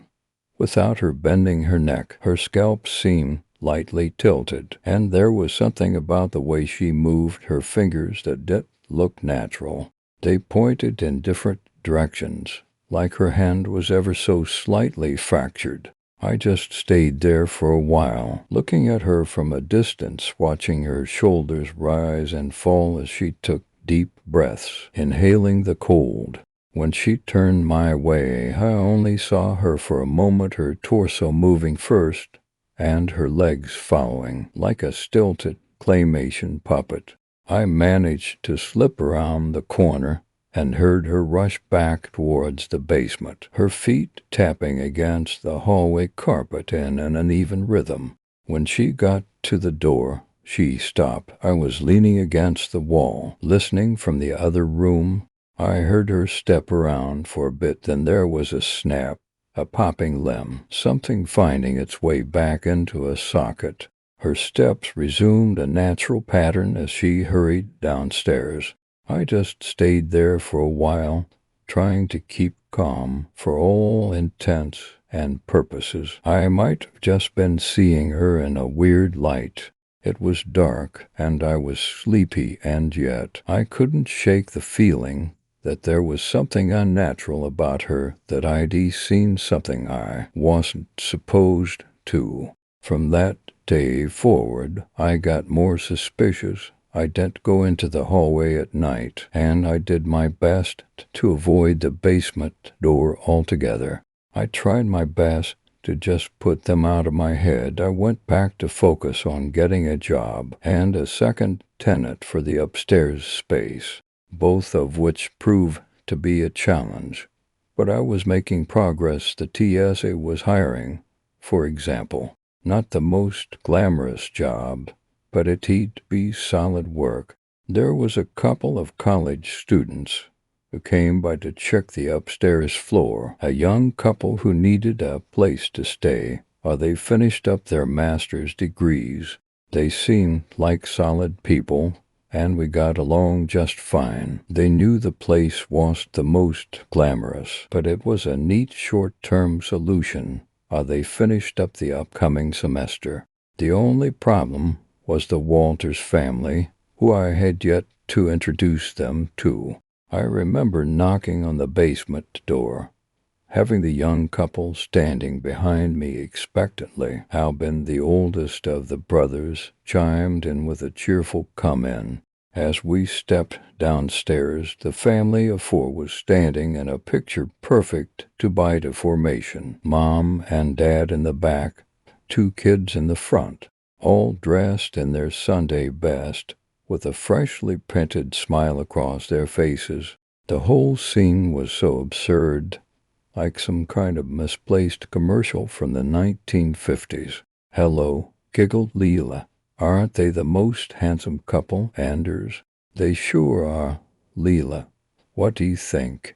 "Kids." And in unison, without skipping a beat, the kids answered, "They sure are handsome." For the next 20 seconds or so, this uncomfortable silence grew between us. The Walters just stood there smiling at us, waiting for some kind of response.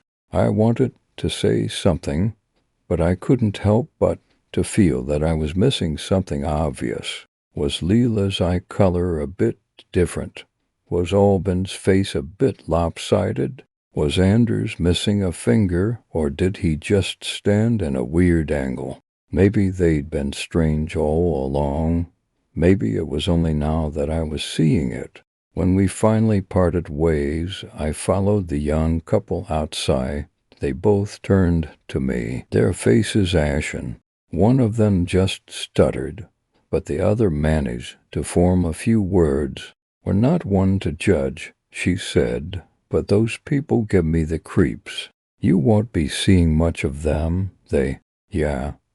See, that's my point. Who does that? What kind of family willingly lives in a basement? It's only a temporary measure, I assure you."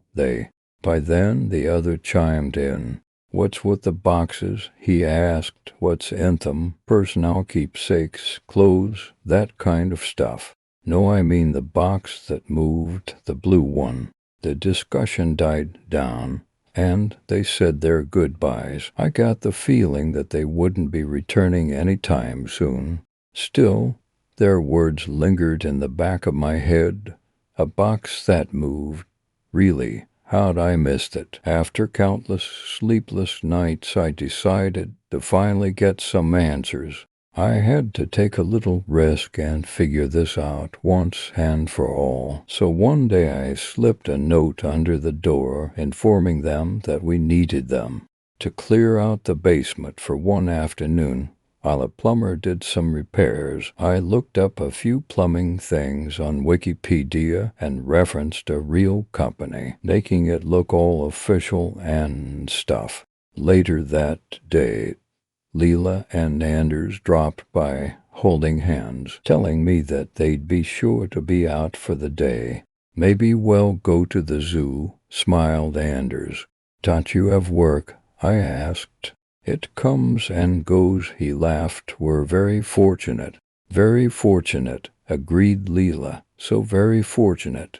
At the designated time, the family was out of the building. They went for a drive in Anders' car, promising to return shortly. I told them it wouldn't take the plumber more than an hour. They seemed a little suspicious when they hadn't seen the actual plumber show up yet, and they let that suspicion hang in the air. Finally, I just straight up lied, giving them a fake name and asking whether they wanted me to call him. But there was a part of me that just wanted to get into my car and drive, and another part of me telling me I was being silly. When they finally drove away, I wasted no time. I hurried downstairs, turned on the light, and started to go through their stuff. It was an invasion of privacy, probably illegal, but if I wanted to sleep soundly again, I had to have an idea about why they were being so goddamn weird.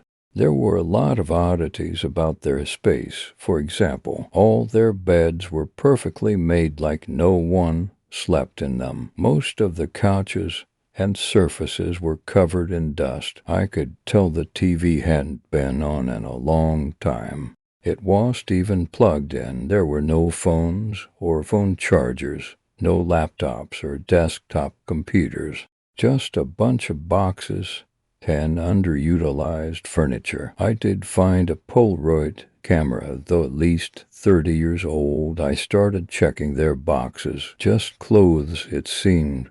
All variations of what I'd already seen.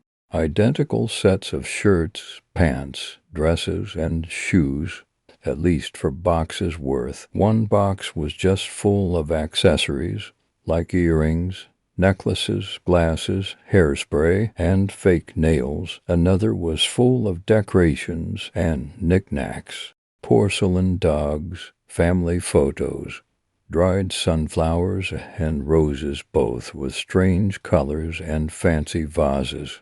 I took my time, carefully placing everything back the way I found it. It was odd, but nothing incriminating or downright unnatural.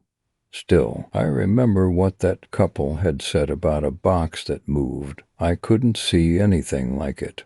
That is, until I turned to leave. Right by the side of the stairs, resting next to the pristine bathroom, was a large blue styrofoam cooler. It was the kind of thing that kind of blended into the background, like it'd always been there. Still, I could clearly remember not owning one of those things.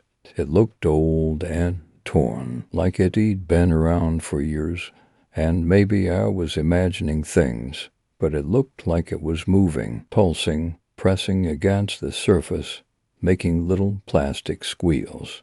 There was a sound coming from it, like a low guttural growl pushed through a thin pipe, a sharp, rhythmic noise. It made the cooler rattle and shake ever so slightly. I froze, hoping it would quiet down. I held my breath and waited for it to settle. I slowly stepped back up the stairs. As I rounded the corner and lost sight of the cooler, I heard the styrofoam cover pop off, and the sound became clearer, a loud growl, shifting in pitch from high to low, like a singer doing some kind of sick vocal warm-up, trying to find the right pitch. Then something hit the floor with a painful yelp. I stopped dead in my tracks, trying to identify the sound. It was like a cross between a dog and some kind of fox, a sharp, screeching tone. Then it scrambled to its feet. I could hear claws and paws scratch the floor, and something was coming my way, fast. There was something primal in me that told me to run. I hurried up the stairs, only looking back for a short glimpse as I shut the door behind me. I only saw it for a moment. Something black, with a single eye reflecting back at me, its skin tight and misplaced across the skull, teeth pointing in all directions, and seemingly random sizes, black drool dripping off an elongated tongue, a thing, wearing the cheap suit of a black dog.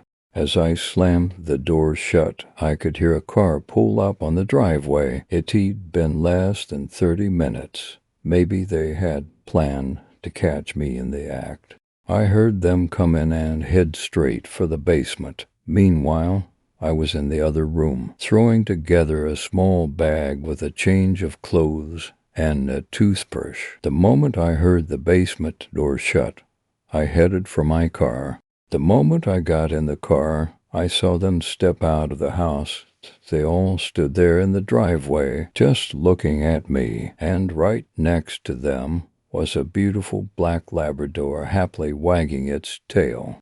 I didn't say a word, I just drove. I had to get some space between us and figure out what the hell I wanted to do. I wanted to go to the police, but there was no way to explain what I'd seen. What could they even do? Kick them out for having a dog? There was even a clause in the rental agreement that allowed them a pet. I had nothing to go on. I decided to spend the night at a motel just outside of town. I needed time to think and sleep without having the threat of something strange living under my feet. I couldn't get that image out of my head. That black thing in a dog suit, like something trying to remember what a dog looked and sounded like in real time. I checked in the motel and got a room on the first floor. I crawled into bed, put the TV on, and surfed a bit on my phone. I could feel myself relax for the first time in weeks, but every time I thought about that house and that family, I could feel my pulse stagger. I had no idea what to do or who to call, which is what led me to this site in the first place. A lot of you seem to have seen strange things. I figured I'd post here eventually, but it took me quite some time to build up the courage, mostly because of what happened later that night. I remember a tap on the door. I must have dozed off. I hadn't turned the TV off or brushed my teeth. I just woke up with this sour feeling in my stomach that something was terribly wrong. I had closed the curtains, so I couldn't see who it was. I thought about hiding under the bed or locking myself in the bathroom. My thoughts raced, but I tried to temper them with rational what-ifs. Maybe it was just housekeeping or a concerned manager. Then the knock came again, this time with a voice. "Mister," said Alvin Walters, "Mom wants to talk to you." I didn't answer. For a few seconds, I carefully stepped out of bed, trying my best not to make any noise. "Mom wants to talk to you," he repeated. "It's urgent." There was no way they didn't know I was in there. They knew, and they wanted something, and whatever it was, I didn't want to find out. I sneaked to the back of the room. As the doorknob started to rattle, I could hear Alvin again. This time his voice shrunk to threatening lows, like the dark growl of an adult or elderly man. "Mom wants to talk to you." I pulled open the curtains to a window facing the back of the building. I figured I could climb out the window, but as soon as those curtains opened, my heart skipped a beat. Right there was Anders, the father himself, just inches from the window, standing straight with his neatly tucked shirt illuminated by the sharp light of the single TV screen, an ever-courteous smile cemented on his face. He tapped the window. "Would you mind opening up?" he asked. "It won't take long." Again I looked a little closer, and again I could see little details that were just off. A slight droop of the lip that hadn't been there the day before, one eye pulled lower than the other, his hairline further forward than usual, like he'd rushed himself to look like a person. Another knock at the door. Another knock at the window.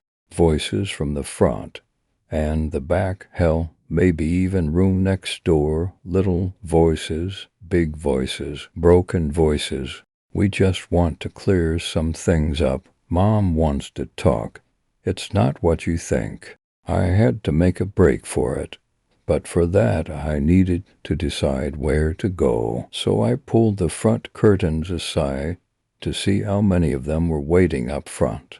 All 5 of them were standing out front. Mom, Dad, kids, and dog. I looked back as if trying to convince myself I was sane. There were 2 dads, and none of them looked right. Further down the street, in their car, I spotted 2 more kids identical to Aden and Alvin, both with little quirks, like they weren't fully formed yet, a loose jaw, a strange eye. One of them had a wide bald spot. Stepping out of the motel manager's office, I saw another Leela, this one with a deflated arm and a paralyzed face. I was surrounded. I held up my phone like a weapon. "I'm calling the police," I yelled. "Get the fuck away from me." "That'd be inconvenient," said Anders. "And you'd be dead," added Dan. "Long dead," chuckled Alvin, his voice not tuned right. The doorknob rattled again, more forceful this time. I could feel my pulse rising, my breath growing short. I looked back and forth, seeing the Anders at the back window trying to figure out the lock. Only now did I see that one of his fingers were nothing but bone. "How about a trade?" suggested Leela. "Something for everyone." "What the fuck are you talking about? Go inside that bathroom of yours, grab a piece of tissue and chew on it, then drop it out the window." "What, I can't understand."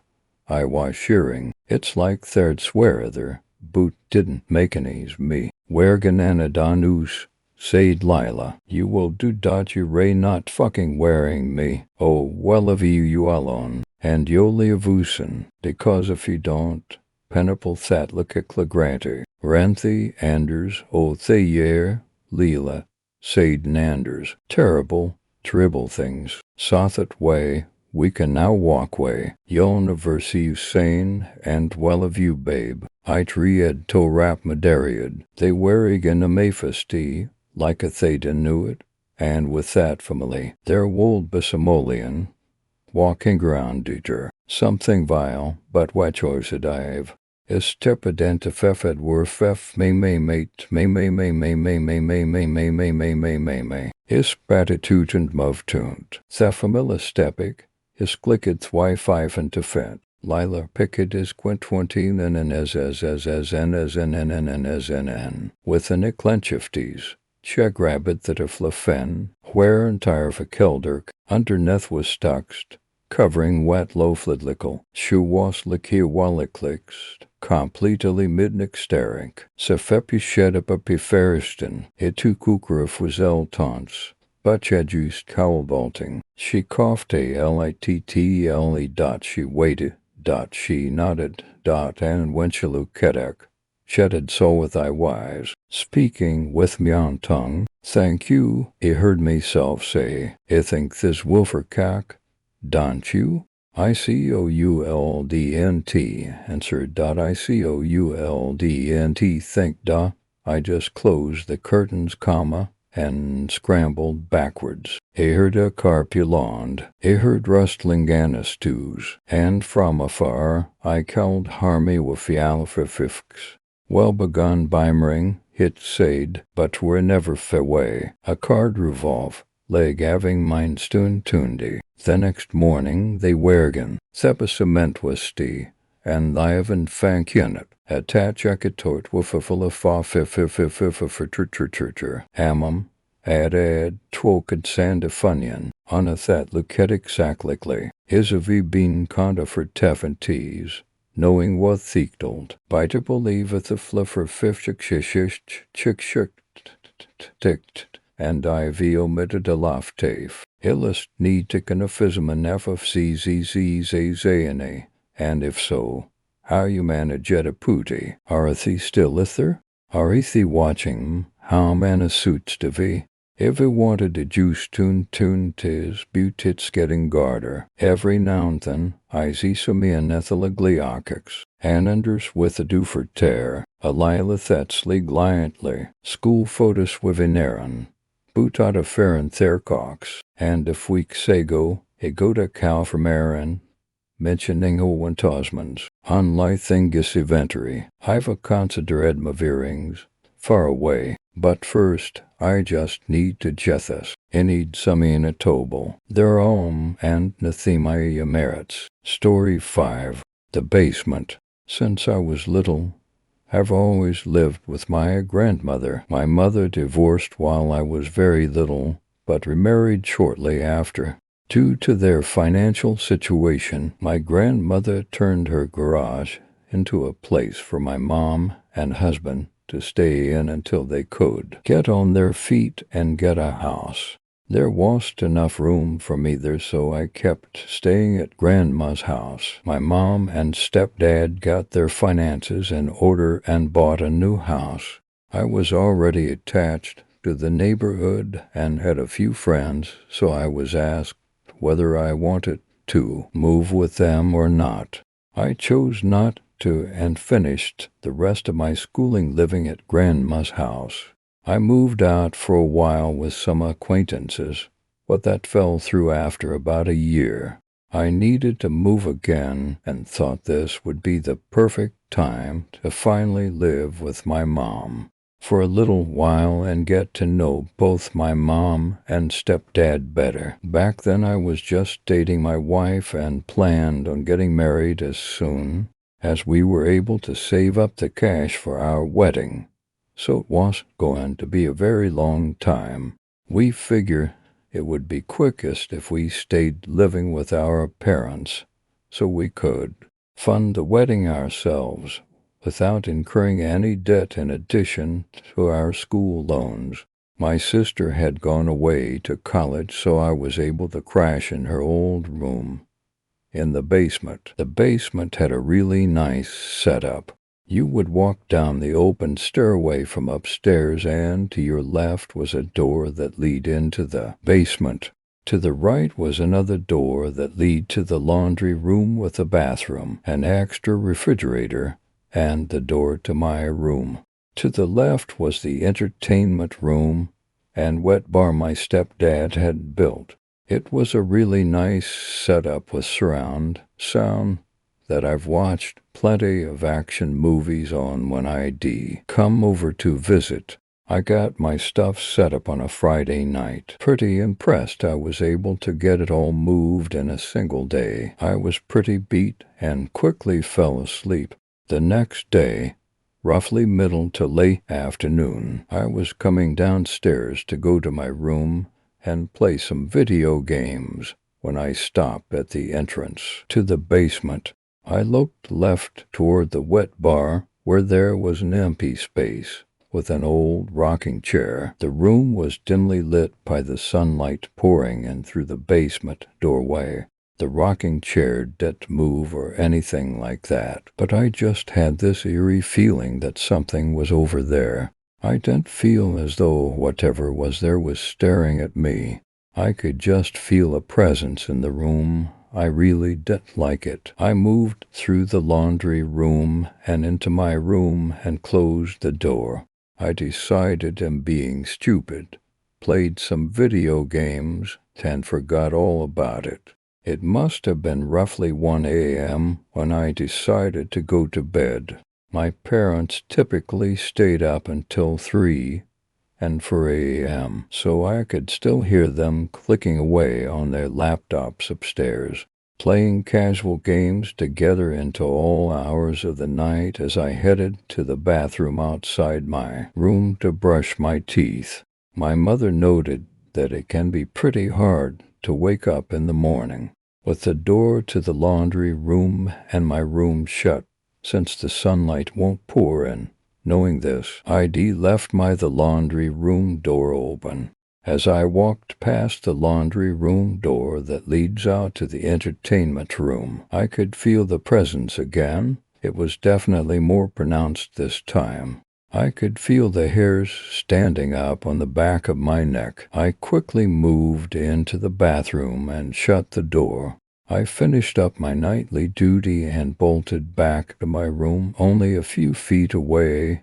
I shut my bedroom door and contemplated leaving it closed. I really hated not waking up on time in the morning, and I know I won't if the room stays permanently dark because the door is blocking any sunlight from coming in. I cracked the door open, not too wide but wide enough that the sunlight will shine through. In the morning, turned my box fan on low and crawled into bed. I've always been kind of paranoid, so I made sure when I set my room up that my bed faced the door, feet pointing toward the same wall so I can look out of the room.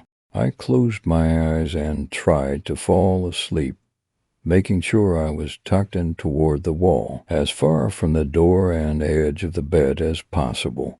After a couple of minutes, I could feel it again, and being watched, I cracked my right eye open, ever so slightly, so I don't look awake should it be true that I am being watched. My door was open much farther now, almost all the way. Likely this was due to the fan blowing, I thought to myself, but I was still uneasy. I opened my eyes slowly, watching the darkness slowly shift and flow, while my eyes tried to adjust to the inky blackness. I simply could not see through the darkness. I could feel the presence now, the feeling of not just being watched, but someone or something being there was now stronger than ever, just beyond my doorway. I closed my eyes again and tried to remain calm. In being stupid, I thought to myself, I've never been scared of the night before. Why would I be now? As I tried to mentally psyche myself out so I could get some damn sleep, I felt the presence shift. I kept my eyes shut, for I wished not to know what lay beneath the veil of night. The formless void crept into my room slowly, moving itself across the room cater corner to my bed. The presence remained there for a long time. All the while I dared not move, afraid I would garner more attention from the presence. After what seemed like an eternity, the presence began to shift and move to other parts of my room, yet never coming any closer to my bed. I pushed myself to ignore whatever I was feeling and busied my thoughts with video games and what I would be doing the next day. After a short while I was able to drift into a dreamless slumber. From then on, every night I could feel this presence watch me from just outside my doorway, always coming in for a time and shifting around my room, never coming close to me. I got used to it, thinking I was either just acting like a child or the stress of the wedding planning was forcing my mind to play tricks on me. Even though I was convinced of these facts, I never opened my eyes when I felt the presence come in, nor do I sleep without my back facing the wall. This had gone on for roughly 8 months before I simply got tired of it. I was tired of feeling this presence watching me, hating the eerie feeling it gave me. I decided that enough was enough, and even though I was worried I'd sleep too late without sunlight, helping to wake me up in the morning, so I left my door closed for the night. I kept my same sleeping position, back against the wall just in case. For a few minutes it seemed like the feeling wouldn't present itself, but shortly after I convinced myself of the fact, I could feel the presence again just beyond the doorway waiting in the laundry room. I felt a little more secure in that I knew it couldn't see me anymore, but I still didn't like the fact that I could feel it waiting, lingering in the shadows, just outside my door. The next night I decided to not only close my door, but also close the laundry room door that led out to the entertainment room and upstairs. It didn't help much. That night I could feel the presence lurking in the entertainment room, pacing around the wall and door that separated me from the rest of the basement. It was still unsettling, but the feeling was lessened enough that I was able to sleep much better. I began to shut both doors at night, but this came at a heavy price. I no longer woke up to my alarm on time, sometimes hours late for work. This wouldn't do, so I decided to buy one of those outdoor light timers to turn my standing lamp on across the room at a certain time. This worked for about a week or so, but the timing quickly became off. No matter how many times I set it to the correct time, it would either go off way too early, way too late, or not at all. I decided it was time to just man up, open both doors, and let the sunlight help wake me up again. As soon as I turned my light out, the presence returned. It felt stronger than ever, as if it were infuriated that I shut it out of my room. However, the presence still stayed across the room from my bed, so I just forced myself to fall asleep each night, ignoring the presence lurking in the pitch-black corners of my room. In a fit of rebellion against the presence, I began shutting the doors on weekends when I could afford to accidentally sleep in. Of course, the presence did not enjoy this decision of mine one bit. After a few weeks of shutting the thing out on weekends, the one thing I had hoped would never happen began to occur. The presence began to move closer to my bed. It was a Tuesday night when it first started. It moved ever so slightly from its preferred corner to the middle of the room. For the next few nights, it stayed in the center of the room and stopped roaming the opposite wall. The weekend was pretty peaceful. I didn't even feel it roaming the entertainment room the whole weekend. It was as if the presence scared itself by getting too close. That Sunday night, though, everything changed. As I turned the light out, preparing for the inevitable presence to come waltzing back into my room, it came quicker than it ever has before. It didn't go across the room to its usual spot or to the middle of the room. It came closer than ever before, just my nightstand in between it and myself. I was definitely frightened and couldn't think. All I could do was remain motionless and let the void drink me in, eyes shut tight. After a few minutes, unsure of the actual span of time, the presence moved to the foot of my bed. The presence didn't stay still. I could feel it constantly shifting at the foot of my bed, pacing back and forth. I knew not how I could even attempt to sleep feeling what seemed like contempt or possibly hatred coming from the foot of my bed. Thankfully, the presence calmed itself and moved back to the center of the room for the rest of the night. I only had to put up with this for another few weeks as my wedding date was approaching fast. I was very much ready to be rid of my parents' home. Whatever is in their basement is becoming too much for me to handle. Over the course of the few weeks leading up to my wedding, the presence would always come quickly and hover near my bed, and at the foot of my bed I slept less, ate less, and was becoming generally unpleasant to be around.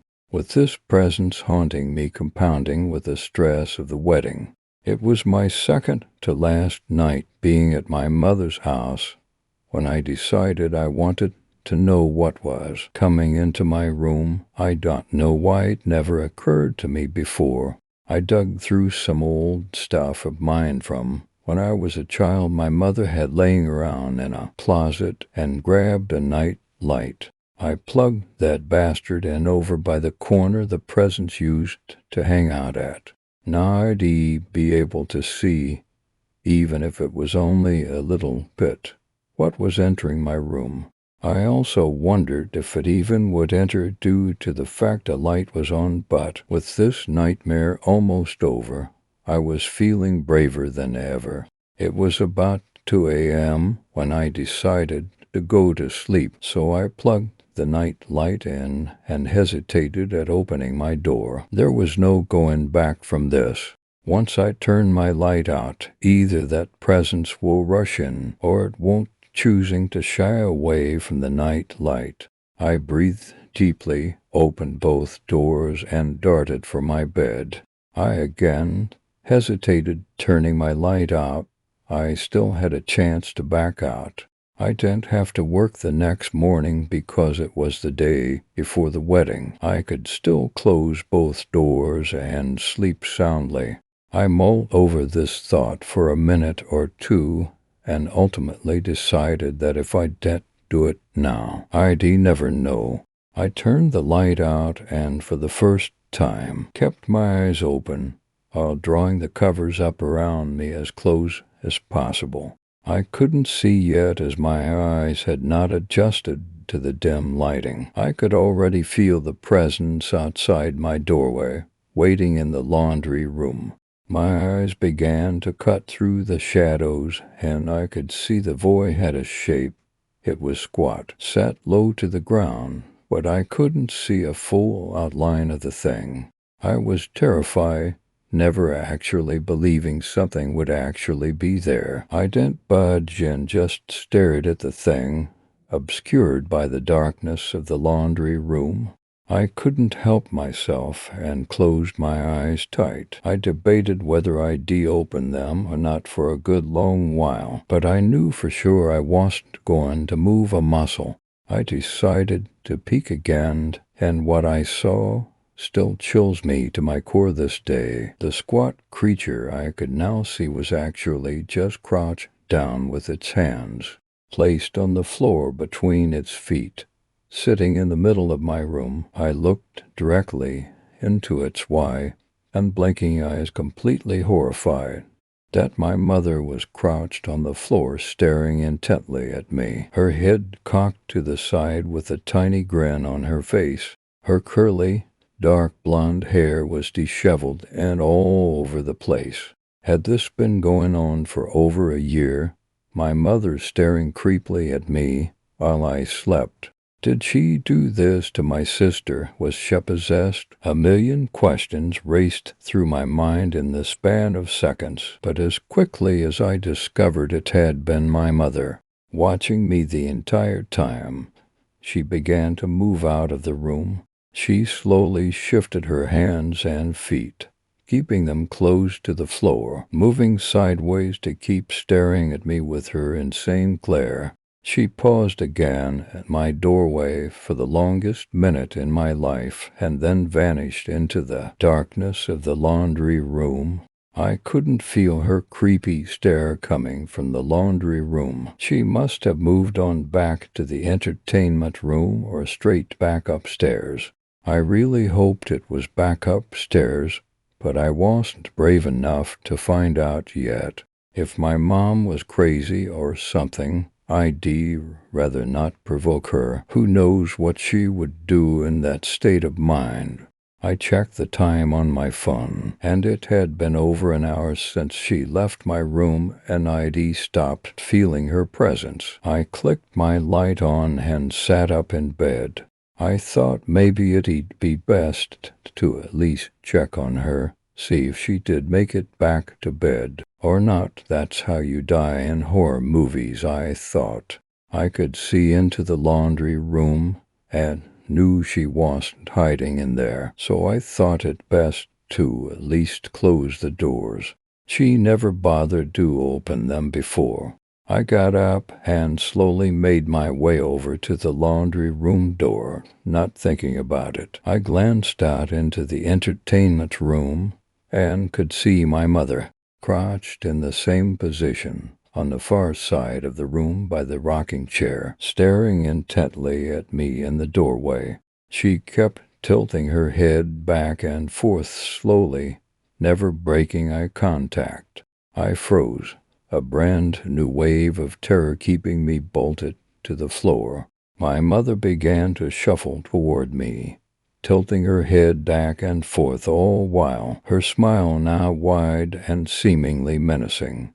I shut the door before she could reach me, ran into my room, and locked the door. I heard a thud as she slammed into the door. Once, twice, 3 times she slammed against the door. I was stricken with fear, gripping onto a pair of wooden nunchucks I'd bought from a flea market when I was younger. I couldn't hit my mother, could I? Either way, it made me feel safer. The thumping on the laundry room door stopped. A minute later, I could hear the creak of the hinges as the door slowly opened. The handle of my door began to turn back and forth, trying to push open the door. I sat up the entire night with the light on, quivering in the corner of my room, watching the door handle twist left and right. Around roughly 6 in the morning, the handle stopped turning. I waited until 9 o'clock, making sure it was daytime out before I unlocked the door and ventured out of the room. I peeked out into the laundry room. She washed there, still gripping my nunchucks. I peeked around the now wide-open door to the entertainment room, and she washed there either. I peeked a third time round the corner of the door that leads to the stairwell, and she wasn't there. I breathed a sigh of relief and walked upstairs to the living room and kitchen area. My mother was sitting in her usual seat at the dining room table, eating a bowl of cereal. "Good morning, how'd you sleep?" she asked in her usual chipper tone. "Fine, I guess. Did you get up at all last night?" She finished chewing the wad of cereal in her mouth and swallowed. "No, I didn't get up. Why do you ask?" "Nothing. I just thought I heard something in the laundry room," lying right to her face. What was I supposed to say? "Hey, why were you trying to kill me or something last night?" And staring at me. "All I slept every night since I've lived here." "Oh, okay. It could have just been the house settling. You hear most everything in that basement," she said, shoveling in another mouthful of cereal. "Yeah, it was probably nothing," I said, lying again. I let her get back to eating, and I began preparing for a long day ahead, getting everything ready for the wedding Saturday. All day I couldn't shake the feeling of what had happened out of my mind. It wasn't a dream. I mean, I never went to sleep. I didn't have the chance to dream. Nevertheless, I still have one night left in that house and decided I need a backup plan. I asked my best friend and best man to stay the night with me, using the excuse that I needed help waking up in the morning and staying on task for the wedding. I didn't dare tell him about what had happened with my mother, partly because I didn't want to scare him, and partly because I wasn't sure of it myself. It was just too surreal. We stayed up somewhat late, laughing and joking about the stupid things we did in high school and played video games. He crashed on the floor, and I'd forgotten all about last night. I was completely exhausted and crashed into bed. I waited to fall asleep for a while, wondering if my mother was going to make a repeat appearance with my friend there. She never did. I couldn't feel her presence in the entertainment room either. I fell asleep quickly, assured the presence of my friend was keeping whatever my mother was doing in check. The wedding went off without a hitch. It was the best time of my life. My wife and I drove to Kansas City and stayed for close to a week, having a blast on our honeymoon. I thought nothing of the events that had transpired only a few days before, and had completely forgotten the entire event until it came time to open our wedding gifts. We poured out the box of cards that had been given to us and were slowly making our way through them, making a list of what each person had given for writing thank you notes. I opened the card my mother gave us. It was one of those cards that had a pocket for money. I read the message written on the left of the card and pulled the money out of the pocket. A small slip of folded paper fell to the floor. My wife hadn't noticed, so I picked up and unfolded the note. In the note was scrawled in big, thick, messy letters, "I'll always be with you." I quickly folded the note back up and threw it into the trash pile. My wife didn't need to know, and if I told her the story of what happened, she'd just be frightened of the darkness at night. So I kept the story and what was written in the note to myself. A week later, I woke up in our apartment one night in a cold sweat. My wife sleeping soundly beside me. I was feeling thirsty and got up for a drink of water from the kitchen. I made my way into the kitchen and poured a tall, cold glass. As I drank, I heard something shuffle outside by the front door. I didn't think anything of it. It was probably the neighbor across from me. Then the door handle started to twist. Back and forth the handle moved, squeaking lightly with each turn. I looked out the peephole, but no one was there.